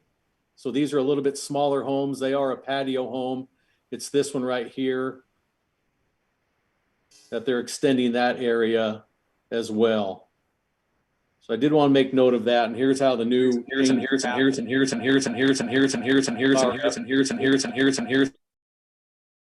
I don't know what happens on that, but so what changes now for the densities and the unit counts, et cetera, for the what these proposed changes are. Now the single family detached, which is currently at 91 acres, now goes to 84. And they went from 315 units to 289. And that's of, again, the bigger lotted homes within Brio. Now, the second style of home is the single family detached patio residential. And that one went from 33 acres up to a new proposed 41.7 acres. And the unit count went from 203 to the new 227. And again, now they're adding this new development here, this patio home 3, and and they're proposing 9.5 acres, which is again the area in red here. And so those are a brand new product, and they're proposing 69 of those. And that's going to be basically their highest single family detached dwelling unit per acre at 7.2. And so the townhome area dropped from, they had, again, this 9.5 acre area is no longer there. And so it's only the 2.8 acres, which is down by their clubhouse. And there's only 16 of those units. And the reason they're not building those anymore is they just weren't selling because they have stairs in them. So that kind of pushed why they're doing this amendment, and just to lessen this single family attached townhome product. That's the map and the densities and the number of units. Actually, the whole count went down 805. It used to be, I can't remember, I think it was 855 or 856. And so they've actually have a new count now of 805 product out there at Brio. Now, the one thing I talked about at the, let me stay on this map before I go to the next item. And now I'm going to clear your map. Just stay with me because I'm going to get rid of my pencil and blow this thing up a little. Now, the one thing I've already talked about and they agreed with, Drake is on, and he'll know that. This note right here, staff is not in favor of, and Drake was okay to drop it, and the Planning Commission and their recommendation dropped it as well. It said density may be moved from one land use to another land use as long as the overall density does not exceed 856. So I wanted to drop that and not have that floating around there, but staff is fine with the note below it saying that dwelling land use acreages are approximate and may change depending on market condition as long as the overall density does not exceed the 856. And again, that's what was approved, even though they're saying right now they're only going to be doing 805. I'm fine with that saying 856. That's what we've been at for the longest time. So staff's okay with this particular note, but not the one above it. Again, we wanted to scratch that one. Now moving on, also in section 3.1A of the design guidelines and standards section of the PCD project plan is proposing to change the language as a land use summary commercial. The current language, if you follow me in my report, states this: for the commercial designated parcels at BRIO categories: 1, a clinic or other similar use; 2, assisted living and or senior apartments or other use. And the city ordinance in effect at the time the individual parcel development plan is approved will apply and set the parking standards for this particular area. And that's again the commercial areas. So I'm just going to find that for you so you know where we're talking. And it's basically been whittled down to this entrance area at Brio Parkway and Buena Vista Boulevard. So this, again, there was always planned because this was going to be a senior assisted project that never came about. Now it's just senior apartments. So they always thought that it'd be great to have a clinic here, but without that assisted living development taking place, they just want to leave this open to commercial. And they don't feel, and the way the language is now really doesn't it open up. So the new proposed language, if you follow with me, says the commercial designated parcel at Brio will include such uses as retail sales in conjunction with the city's C2 zoning district, administrative and professional, mixed uses.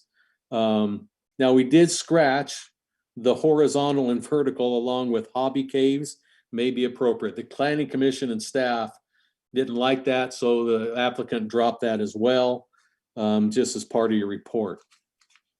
So with that said, staff's reviewed the proposed changes and the amendment.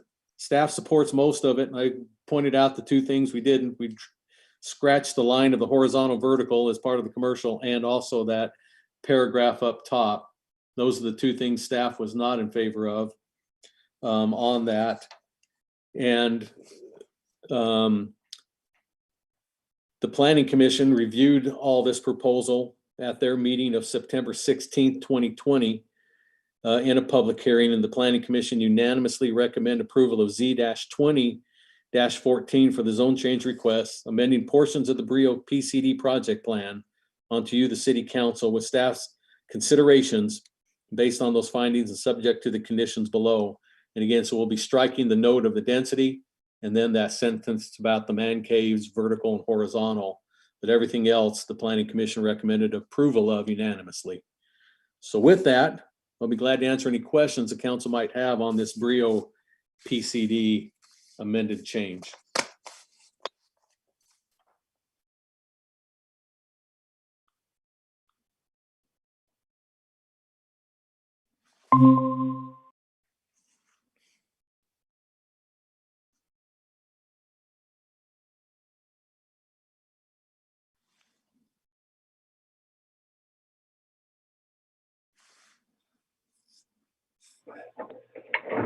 Drew, Mr. Mayor, this is Drake Howell representing Coest, the applicant. I know it wasn't my turn yet, but just in the spirit of making sure all of our request is heard, and I know this was just an oversight by Drew, but Drew, did you want to make a quick note down immediately west east of the community center, how we propose to change that townhome zoning to that new SFD patio residential 3 as well, just in the spirit of making sure all of it's on the table. Yeah, I do apologize because I forgot that, yeah, this was let me, before I do anything, zoom in on that. I think because I was so zoomed in up north, Drake, I'm glad you pointed that out. Just for the council also, yeah, I appreciate that, and I did miss that one. This area here in red was also supposed to be townhome, like this area here. But for the same reasons as stated above, they wanted to bring that new product and not have townhomes, and bring that new product of that patio number 3 right in this area as well.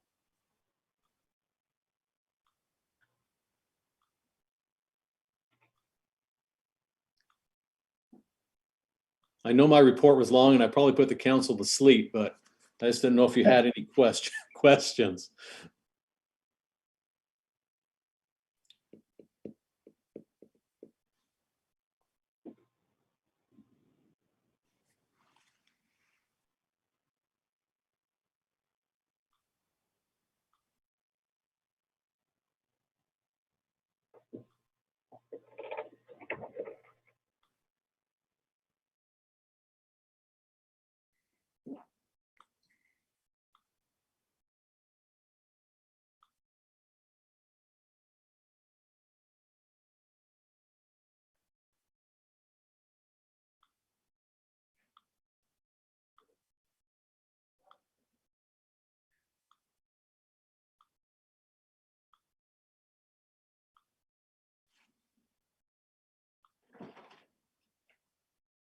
You can't hear them, can you? They're talking to you. I can't hear you guys, sorry. Yeah, they're trying to talk. That's why I can't. Okay, something going on, gentlemen, so. That's why you thought they fell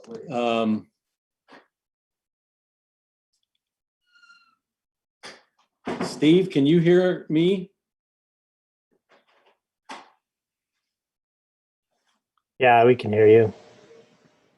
Yeah, they just went out for some reason. I'll get it fixed. I'm gonna go in the other room real quick, gentlemen, just in case, so I can just stand before you and do what I can till we get this fixed. I'm coming. You can hear them now, though, right? I can't hear them. You just heard them. That was Steve talking to me. Oh, okay. Drew, if you go in the other room, we won't be able to pick it up until they can talk. So it won't go on the record. It needs to be on the record. Do we just want to wait? Do I want to wait here till we get this figured out? What's wrong with the sound? Steve, can you tell how long it will take to fix? You want to move forward with the public hearing. There you go, Mayor. Now I can hear you. I can hear him now. Yeah. Yeah, Mayor, we couldn't hear anything you said. After I finished my report, I just thought you guys were thinking things over, and I apologize if I overwent you, but we couldn't hear anything you were saying. So Drew, I have a couple questions now. Can you? Good, thank you. All right. So my first question is, did we have any comments about changing the commercial area to C2? I mean, from like the public, is there anything like that? I didn't see anything in the packet that had it. It would have been in the minutes. Are you talking about the public hearing now? I'm just talking about in general. Did we receive any emails? We're Okay. changing it from a C2, or I mean, from a, what is it called? Sorry. And Coates, I just want to point out, this is Drake, how that C2 change is, that's not a change. It's been C2. There's just been an emphasis on clinical medical use as opposed to the other permitted or conditional uses under the C2 zone. So that's not a change. It's an emphasis as opposed to a change. I agree with you that it's not a change, but it is a change because it's clinical based, and now we're opening it up to more C2 zones. So we just want to be clear that it was an emphasis of it would be a clinical use, and now we're saying it can be anything that's designated in a C2. So I just want to make sure we're clear that that's what we're proposing. Yeah, that is a good point, Councilman, because the clinic would fall under an administrative professional, actually, which is our lowest commercial designation. So.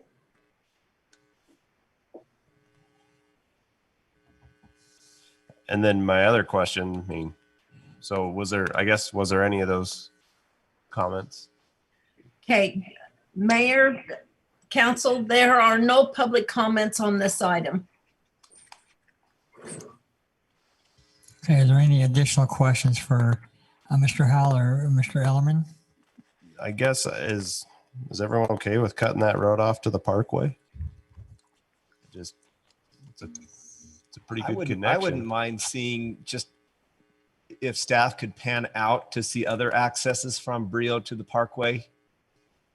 Mr. Shaw, do you want to weigh in on that? That was actually a request of Public Works to remove that access, just for the mere fact on the Parkway, we're too close to meet our access management.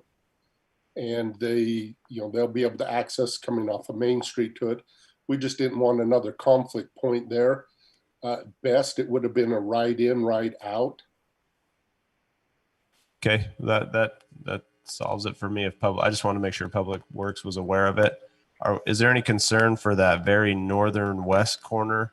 I know that there's still a parcel of land right there that someday might have to have access, or you just plan on just accessing that off the Parkway? Yeah, we'd access it off the Parkway. It was just their access in relationship to Main Street was too close for our access management. Okay, that solves it for me. Thank you, Mike. Any other questions, comments? If not, I will entertain a motion to close this public hearing. So moved. Second. Motion and a second. Oh. Roll call vote. Oh, that's right. Sorry about that. Goat's eye. Ivy eye. Staley eye. Okay. Thank you, gentlemen. Move on to item C, consideration to public hearing, consideration to approve zone change, zone change request Z-20-15. Request from open space to residential, single family, 10,000 square foot minimum R110 located approximately 600 west, 2300 north, applicant First Nation Investment LLC. Thank you, Mayor. As stated, the applicant is requesting approval of this zone change of 1.26 acres. Requested change as stated is from open space to the proposed single-family residential. Single. Sorry, there we go. Single. R110 zoning designation. The R110 request is for the purpose of adding the 1.26 acres into an already existing development called Washington Vista. This particular location has recently been approved by the City Council and Planning Commission for a general plan land use designation to the low density. The surrounding zoning to the parcel is R110 to the west and open space to the north, east, and south, which is either BLM or Sitla property in those three directions. Staff has no concerns with the proposed zone changes outlined. Planning Commission reviewed this request at their September 16th, 2020 meeting, and they unanimously recommended approval of Z-20-15 for the zone change request from open space to the proposed single-family residential 10,000 square foot minimum onto you, the City Council, with the findings you see in your report.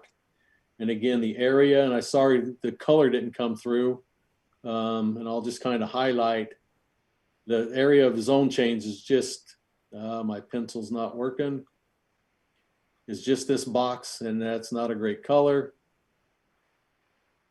Is this box right here. The rest just remains as property they own that's being left in open space. So it's just this area right here, the 1.26 acres. So I'll be glad to answer any questions you gentlemen have. Drew, this is Councilman Staley. I think we're all fairly familiar with this. It's been before us quite a bit. I'm happy to listen to any public comment if any was submitted. Denise? There are no public comments on this item either. Any additional questions, comments? If not, then I'll entertain a motion to close this public hearing. So moved. I second the motion. Motion and a second, Councilman Staley. Staley, aye. Ivy eye. Goat's eye. Bundy, aye. All right, thank you, gentlemen. Item D, consideration to approve a public hearing, consideration to approve zone change request Z-20-16. Request from residential agricultural 1 acre lot, one to single residential single family 10,000 square foot minimum R110 located approximately 400 West Merrill Road. Applicant David Nasel. Thank you, Mayor. As stated, the applicant seeking a zone change. The requested change is from the residential agricultural 1 acre zoning to the proposed single-family residential 10,000 square foot minimum R110 zoning. The R110 request is for the purpose of developing the 14.06 acres into a future residential development. This particular location has a general land use designation of low-density residential. The surrounding zoning to the parcel is R110 and R115 to the south, PUD to the north, St. George City zoning to the west, and Washington County zoning to the east. Staff has no concerns with this proposed zone change at all. The Planning Commission reviewed the request at their September 16th, 2020 meeting. The Planning Commission unanimously recommended approval of Z-20-16 for the zone change request from the RA1 to the proposed R110 zoning designation. And that will be based, of course, on your findings that you see in your report. And I'll be glad to answer any questions the council has on this proposal. I know we're all familiar with St. George City zoning, but can you tell us what that zone is for St. George City? Is it ag? I know it's not ag. I mean, the zoning may be ag still, but the proposal is for residential. You know, if I were to take that and split it, from what I recall, it's basically right down the middle. This is PRI property, and this is commercial over here. And I think it's residential anywhere from 10 to, I think, around 10,000 square foot lots. Okay, thank you. It's or the equivalent of R10.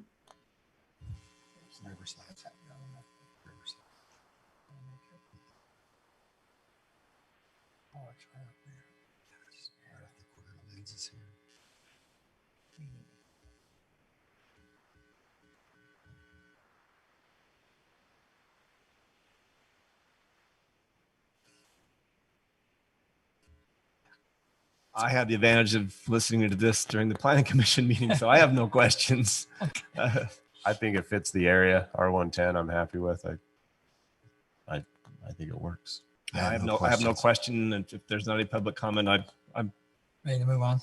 I can motion to close the public hearing unless there's a reason not to. Is there any, Denise? That's on this item. There's none? None. Okay, thank you. I second the motion to close the public hearing. Thank you. I have a motion and a second. Staley, aye. Ivy, aye. Coates, aye. Bundy, aye. Thank you. Item 9, resolution. Consideration to approve a resolution authorizing and approving the participants' development cost sharing of the carbon-free power project power sales contract through the Class 3 cost estimate for the remaining first phase of the licensing period for the carbon-free power project and related matters. Power Director Rick Hansen. Thank you, Mayor and Council. We've discussed this at a couple work sessions, most recently earlier tonight. Unless you have additional questions, I would recommend that you approve the resolution as we discussed in our work session earlier.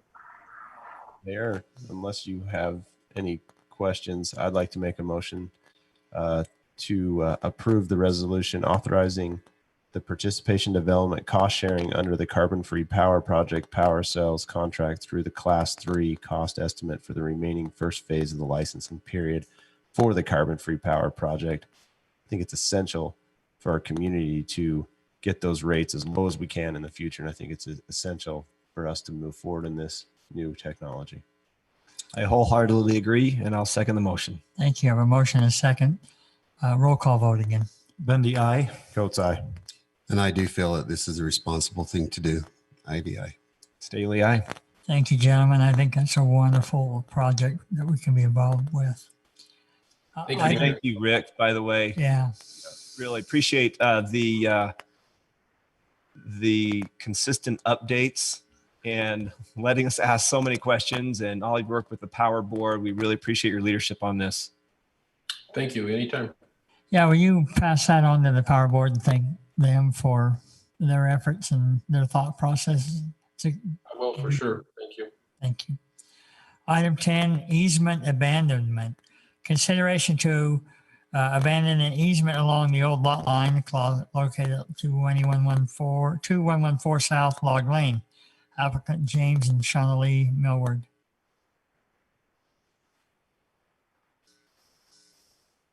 Drew? Mike, do you have that? Basically, Mayor, I don't know, do you have an exhibit in your packet? We do, Drew. Okay, let me try to find, I'll jump through this. Mike must got his tongue. Drew dropped, Here it is. Brandon dropped the thing in the packet for you guys. Yeah, basically, I'll just paraphrase it for you. What happened was the gentleman that owned the home here, he and his wife wanted to build a new home. They had a big lot. They split it. Drew, it's not pulling up. Am I on mute? Oh. No, you're not on mute. Oh, I haven't screen shared with you.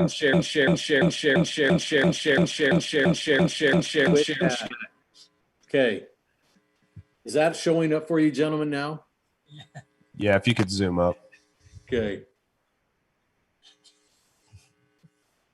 Basically, what's going on here is we did a lot line adjustment, which the state allows us to do, but we found out, and Councilman Bundy can attest to this, is that they will not move easements with a lot line adjustment. Don't know why. They make it a state statute that you can do a lot line adjustment, but the easements stay there unless it's an action by the city council. So we're asking the council to do this vacation on this easement so these folks can build their house. The lot line adjustment's done. And that's why we're here simply before you tonight. Just asking that you vacate this easement for these good folks to be able to build their house on the lot in shaded area. So Drew, which lot line is it? I mean, I see the proposed lot line along center of existing block. That's where they moved the lot line to? You know, Councilman Bundy, I know you're refraining to this, but you could actually speak for this. You're not voting. And it is your work if you wanted to kind of explain that. I'd be happy to see it as well, Councilman Bundy. It's the east one. So the east one's going away. That's what he told me. Actually, it's the west one. There's the north arrow. The north is. Well, the west one, it moved to the west, right? No, the one. It moved to the east. The one that's the heavier hatched. The one at the end of the knuckle, or the knuckle, is the one that's being removed.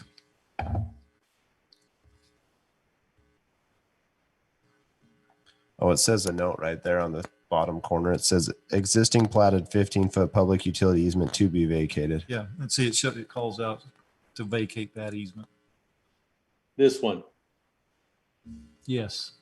Okay. So lot line is correct. We're just vacating this easement on whatever side that is. Correct. This area right here. The east side. Yeah, the new lot line is over here. And the new easements are on each side of it. West side. Both. No, this is the new one. Oh, both sides? Both sides of the new lot line. Isn't this between subdivision boundaries? And there are two subdivisions here. It is. It is. But this one's going away because this is all one big lot now. Oh, that's all one lot. A Yes. large lot there. And so the lot line where he circled moved over to the other. Okay, because when we read that, that's the Millward's existing home. So they were able to move it that much closer. And that's the reason they got such a large new lot. Okay, I get it now. If there's no more discussion, I will make the motion that we abandon the easement along the old lot line as indicated on this well-surveyed plat map. I'll second that. A motion and a second. Staley, aye. Coates, aye. Ivy, aye. Bundy abstain. Thank you. Okay. Item 11, surplus vehicles. Consideration to approve the sale of surplus vehicles. Public Works Director Mike Shaw in the house. I missed your smiling faces. So we have our surplus vehicles up for sale, some equipment. You've got the list, I hope, in your packets. Just asking council's approval to go ahead with the sale of those vehicles. Mr. Shaw, it looks like these are all just pretty old vehicles that we're moving on from. Okay. Is the 96 Durango, is that Chief Keith sold? Oh, Nope. Okay. Okay. that's not it. Nope. We actually are still using Jim Keith's. Okay. This is one that it's a black and white. Okay. It's the K9. I just remembered that being the original. Yeah. 96. No, this one on the list says 06. So, 06, okay, yeah. so is that Durango a 96? No, it's an old. It's silver when one's you were an here. old- It was close. I thought it was close in there. You were first here, yeah. But the silver one is an office vehicle we use at Public Works office. So are we planning on replacing all these, or are these just been on No, those extras? have been replacements from last year, but we only received in August our last trucks that were ordered to September prior. So with COVID, things were drug out a long time. So we've just kind of hailed. We had some other vehicles that we were going to surplus that we've actually rolled back into the fleet. One truck to code enforcement or animal control, and another one to building maintenance. You have a minimum bid, but is there an auction process? I know we've talked about this, but I just can't remember the process. So it's a sealed bid. You submit your price in an envelope. We publicly open them. Whoever's the high bid gets the vehicle. Gotcha. The prices are set based on Blue Book value. We set them at low, blow, blow, blow, blow, blow, blow, blow, blow, blow, blow, blow, blow, blow, blow, blow. Surplus them though. There's 87 stack chairs. We're probably going to drop that number down. They're the old chairs that were in the council room. I'll probably take a few of them because we need some chairs. So instead of buying them, we'll just take those and clean them. Playground equipment is the old equipment that was down at the Veterans Park. Came out. Big slide, the big metal slide. I think slides there and the little. Is that up for auction? Those will come up for auction. $100 minimum bid, Mayor. That'll be for all the equipment. It's a really cool slide. Mm-hmm. For whoever's listening. Any other questions for Mike? I'll entertain a motion. Mayor, I'll make a motion to approve the surplus vehicles auction for sale. I second the motion. I have a motion and a second. Coates, aye. Bundy, aye. Ivy, aye. Staley, aye. All right, thank you. Thank you, Mike. Agreements, consideration to approve a real estate donation agreement for property located approximately 900 East, 3650 South, Berry Blake. Thank you, Mayor, council members. So many of you are aware of this property and kind of just a little history of what's going on there. I want to thank Councilman Ivy for his relationships there and his great work and help on this properties to be donated to the city. So this first one, these properties are right on just to the south of 3650 East. It hasn't quite gotten there yet, but that's where it's going to head and connect into Southern Corridor there. Probably know it as the detention, not the detention, but the debris basin. This is the north part of that. The first property, 7.9 acres, is value donation would be $79,000. And we have done appraisals of that. We have turned that over the work to the title company. They're doing title work at this time. So the main thing right now is that this agreement be approved, and then when everything clears on title work, we will be able to do a closing on that. Is there any questions about that first piece?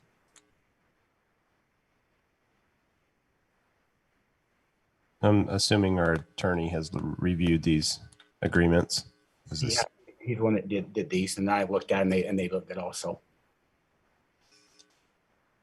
The only comment is, I don't know if it's worth mentioning or not, but these are the ones listed on these agreements. Yeah, so that's been changed. Yeah, you probably have the first ones. There was another, that was an earlier appraisal. We had another appraisal done by request, and they reviewed some other properties similar, and the values went up on that.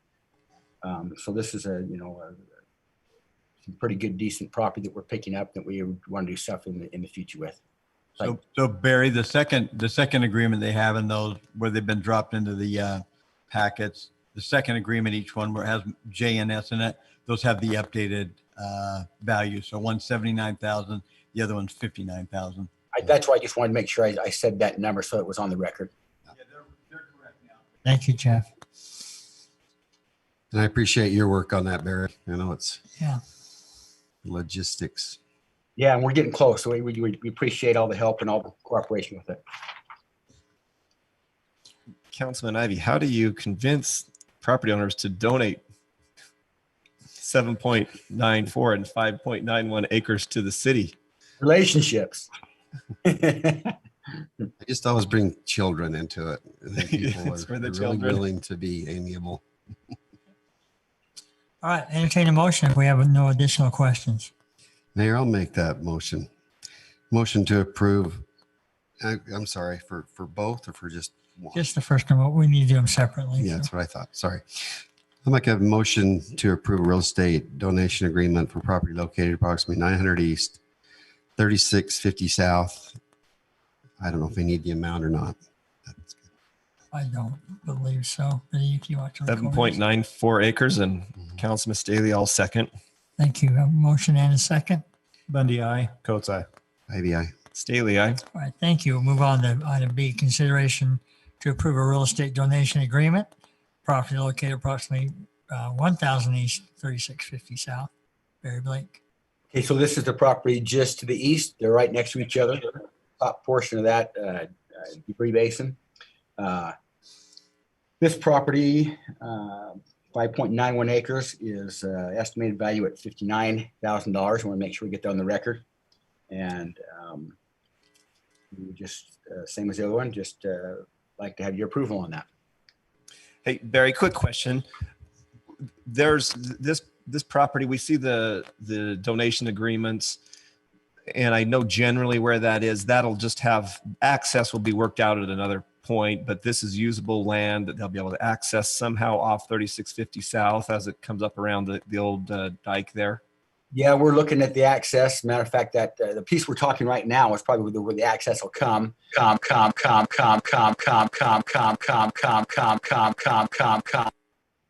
It is. It comes off of 3650 onto the Dennett property. I know they proposed a few things there. I don't know if anything has been approved there yet, but it will be right to that same entrance. And then we would just work on a master plan for that whole area. We certainly have to work with the flood agencies and of course with Lester and our own public works to make sure that we have all the right flood control and everything in that area and the right amount. So it's going to be a big process to do this, but one we look forward to. Hey, Barry, I did the math adding these up. I actually remembered how to carry the one in order to get 13.85 acres. To just, it sounds like this may be a future park if things work out well. Just speak in terms of the size of that park as in relation to others to just give some bearings. Well, we're looking at a bigger picture, and that's something we can discuss a little bit later. But these two pieces are the first part of that. And as some of you know, and I know certainly Councilmember Ivy knows that we're looking at a future, probably the first phase, looking at doing a skateboard park and a pump track area. We've got to put that all in and make it work with everything. But that's probably the first phase of that, with some amenities in between. Park amenities, which may include a splash pad or another ninja type course, which is so popular, that would be in between those, and then some higher up areas that would be able to come around and be able to look at and watch, either those on the pump track or skate park. That would be kind of a park altogether with those amenities in it, if that makes sense. So we're just working on plans. Thank you, Barry. Did somebody make a motion on that one? Not yet. Mayor, I'll make a motion. We approve the real estate donation agreement for the property located at approximately 1000 East and 3650 South. I second the motion. I have a motion and a second. Staley, aye. Maybe I. Coates, aye. Bundy, aye. All right. Thank you, Barry, Kirk, all those that have been involved with that happening. It's pretty exciting to move forward with something like that. I know I get a lot of calls wanting the pump park and a skateboard park. So, Mayor, I ran into a few of our local youth skating around the city offices the other night, and I told them maybe soon, maybe someday we'll have a place for you. I mean, we have a place for them now, but a designated place. Yeah, a designated place. I do have a resident that says he knows Tony Hawk. You could bring him here. Maybe we can work on donation from Tony Hawk. He's got some cash. I'm sure he knows. Mayor, we actually have had one developer reach out that has proudly built several tracks with Tony. That'd be great. That's awesome. Okay, move on to item C, consideration to approve the city manager employment agreement. Any questions or comments? I did hear back from Jeremy Red, and he's happy with the contract and ready to come up where he actually said, please thank the council for their support. Can't wait for November 1st. So I'll entertain a motion. Mayor, I'll make the motion that we approve the city manager employment agreement. I second the motion. Yeah, motion and second. Roll call vote. Staley, aye. Ivy, aye. Coates, aye. Bundy, aye. All right. That is approved. And if you're listening, Jeremy, congratulations and welcome. Item 13, meeting date, consideration to change the meeting date for November 11th, 2020 meetings. Denise? Good evening, council members. When we were looking at our calendar, somehow or another, we got past Veterans Day. There's a couple different options so that we will be able to at least have one meeting in November. Right now, the meeting would fall on the 11th, which is Veterans Day. The city offices are closed. If you prefer, we can have a meeting that evening, or we could move it to like a Thursday and just have our workshop and our regular meeting on Thursday, or even on a Tuesday, if that's what you would like. Can I throw out the Tuesday night as an option to consider if that works? I like the Tuesday night. That's what I was going to recommend. Tuesday the 10th. Yeah. The thing is if we do move this to one night or the other, I think it'd be better if we moved it to the day later, because of the fact that it kind of messes with our timing on notifications for public hearings. It shortens our time frame. I can make that work too. One day, I but want to make sure everybody can make it work. yeah, whatever works. So Denise, you're suggesting November 12th. Yeah. Whatever works for you guys will be great. Well, Tuesday the 10th worked, but you said it didn't work, so. I'm fine with the 12th. I'm good with either day. Tuesday's better for me, but I want to make sure Denise is happy. So let's go with Thursday. I motion that we change the council meeting date from the 11th to the 12th of November. Second. All in favor? Aye. Aye. Denise, we'll do it on November 12th. Thank you, I appreciate that, gentlemen. Wait, Councilman Ivey? Denise, just a quick question. Sure. I'm looking down the month in November, and we have a meeting planned for the 25th. That is the day before Thanksgiving. Is that one that we typically have, or do we need to consider maybe moving that to the 20th? We've already canceled that earlier in the year. Oh, okay. We canceled it in January. That was It's just this Veterans Day one got past me. Oh, it's already canceled. Okay. Yes. Okay. Anything to report from your assigned committees? Yes. Do I get to go first? Sure. First of all, Carrie Wheelwright gave us a good update on some of our investments. Some of you're more familiar with this than I'm learning. Right now, we've got quite a bit of money invested. Moortown Capital total invested is right at 35 million, and annual income off that is right around $500,000. And then we have the Utah State Public Treasurer's Investment Fund that we have about 23 million, and the annual income off that is 121,000. And we have $1,500 in the checkbook, so that's always good.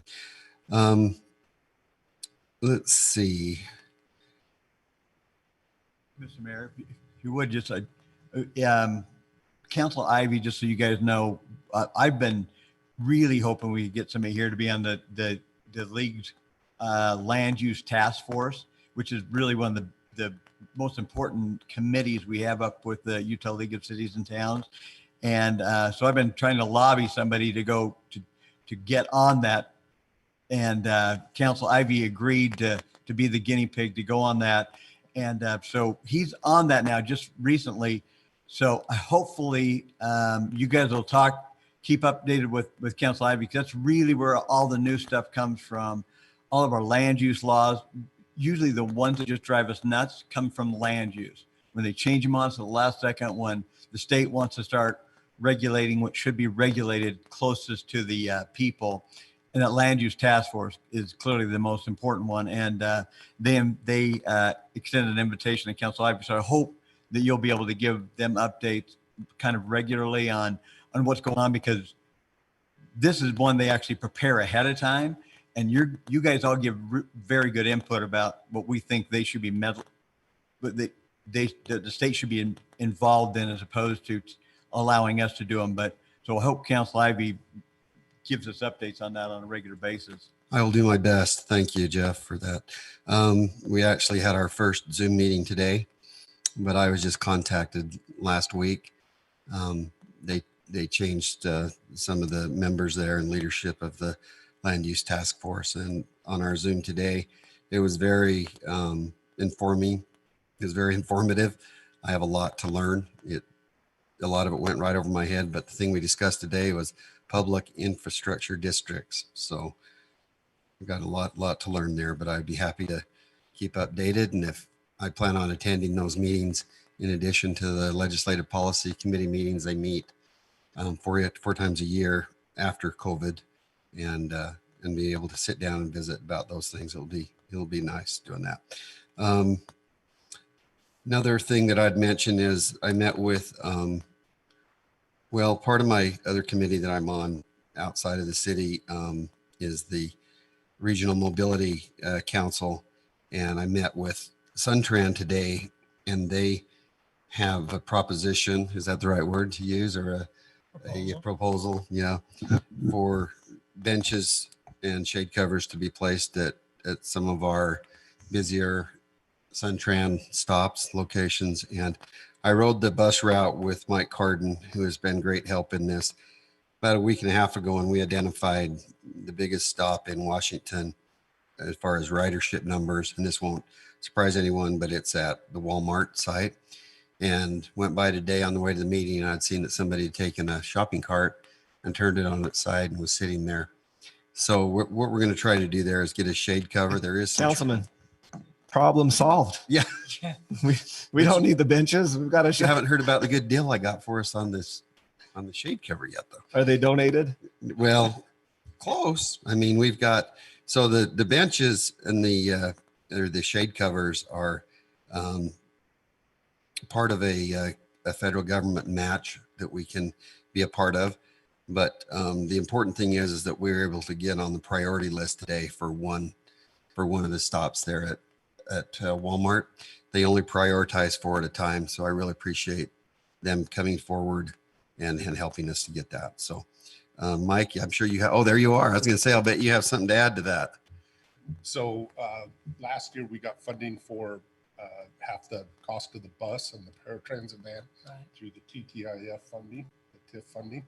This year we're actually applying for bus stops. So we're splitting Telegraph in half because it's enough money, but we're applying for pullouts as well as at least benches, and the more used areas we'd look at structures. So hopefully we'll be get that funding to help cover some of those other costs that we got coming. So, You know, they talked today about some of the challenges that they're having is just getting them. They're back ordered about a year is what they anticipate. The shipping on them is hard to get, but they do require that you order at least 2 at a time. So we're working on that 80-20 match. And then we have some possible, and you know more about this than I do, that 20% can be offset with some state funding, some UDOT funding. So we'll have to look into that and see. But the last thing is the legislative policy sends out updates almost every week for sure, and sometimes 2 or 3 times a week, trying to identify the CARES funding. They've identified some concerns in some of the other cities, and they've kind of indicated what, we should be looking for in identifying COVID related expenses. And the one thing that's worth mentioning is that some people or some municipalities have not realized that if it was part of their original budget, they are not COVID eligible. Yeah. And so just that's just one thing, and then some other things. But what we're trying to do is identify, then verify that they meet the criteria, and then get them on our list. But we are in the middle of the second tranche right now, and I am planning to meet with Chief Evans and Ward Symes later this week, and help us to drill down on some of those things. But it's been another learning experience to try to really, in uncharted territory, trying to figure out exactly how to spend this money so it benefits us the most going forward. I think that it's something that is a great opportunity for us. But again, it's like hunting something that you've never hunted before for the first time, and you don't know how to do it exactly, but you're going to try your best. Anyway, thank you, Mayor.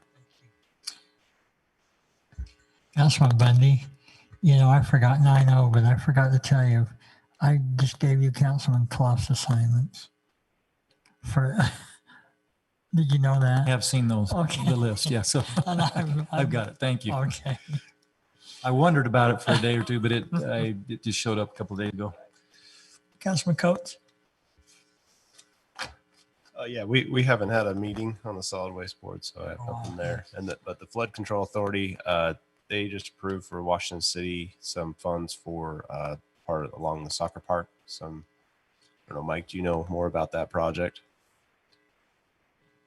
We can discuss it. It's to help with the berming along the soccer parks.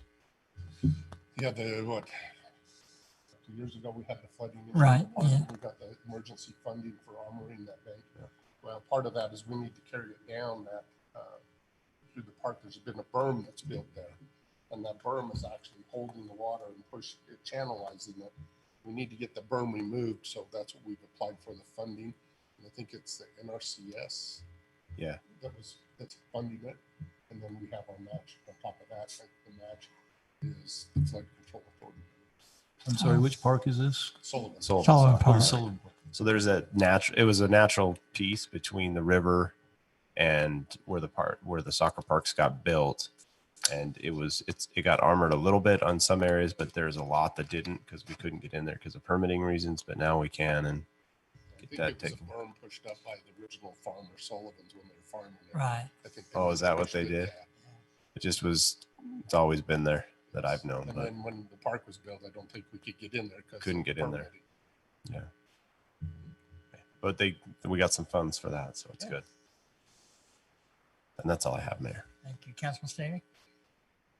So I really enjoy working with the Active Transportation Committee, and hopefully we're making some progress. There is a grant that we're working on. It's the TIF Active Transportation Grant, and it would provide if we can get the application in time, and if we get approved, it would be a 60% UDOT funded, 40% city funded, and it would be money for a trail from the boilers along I-15 underneath the culvert and down the Mill Creek down to the Nyson Park, which is another nice trailhead. So Barry's in on this, aware of this. Ben is working on that project as well.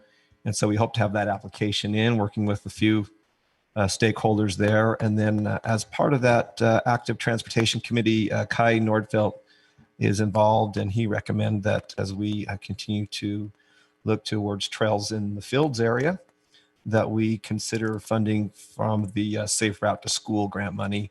So we're also exploring, and he's been a really good resource on some of those things. And of course, those are those trails are part of our master trails plan, and they've also are items that have been on our capital projects plan. So like everything in government, doesn't happen fast, but over time we get there, and that's kind of what you do with the trail. You know, over time you get there. So that's probably the thing that I'm most excited about right now is continue to work on that. And really, just after last night with the grand opening for Main Street and the boilers, that would just be such a great connection to tie some of those things together, especially to tie together the the boilers, which with such historic significance, and then all the way down to the cotton mill and this downtown area. So hopefully we can continue to make some progress on that. And staff's great. I show up for the meetings, they do the work.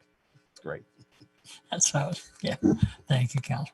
I just wanted to, I don't know if you heard Governor Herbert's Zoom or whatever he did about changing the COVID situation and mandating masks. And I'm going to get with Chief Evans tomorrow. I guess the league is having a meeting tomorrow to discuss all that and the ramifications and procedurals. So we'll get together, and then I'm sure we're going to need to have a discussion about moving forward with the city. So I just wanted you to be aware of that. Nothing else. There is a, excuse me, I need to go to a closed session. Mayor, I make a motion that we close this open public meeting, go into a closed session to discuss purchase, exchange, or lease of property. Second. Motion and second. All in favor? Aye. Okay, let's take a 5-minute break. Is that all right? And then we'll. Did you see that email today from the league? Yeah.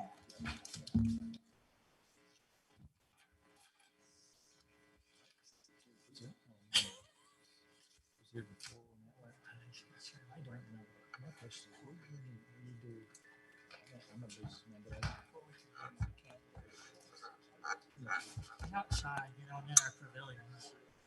Well, they would take anything, probably, but I'm not.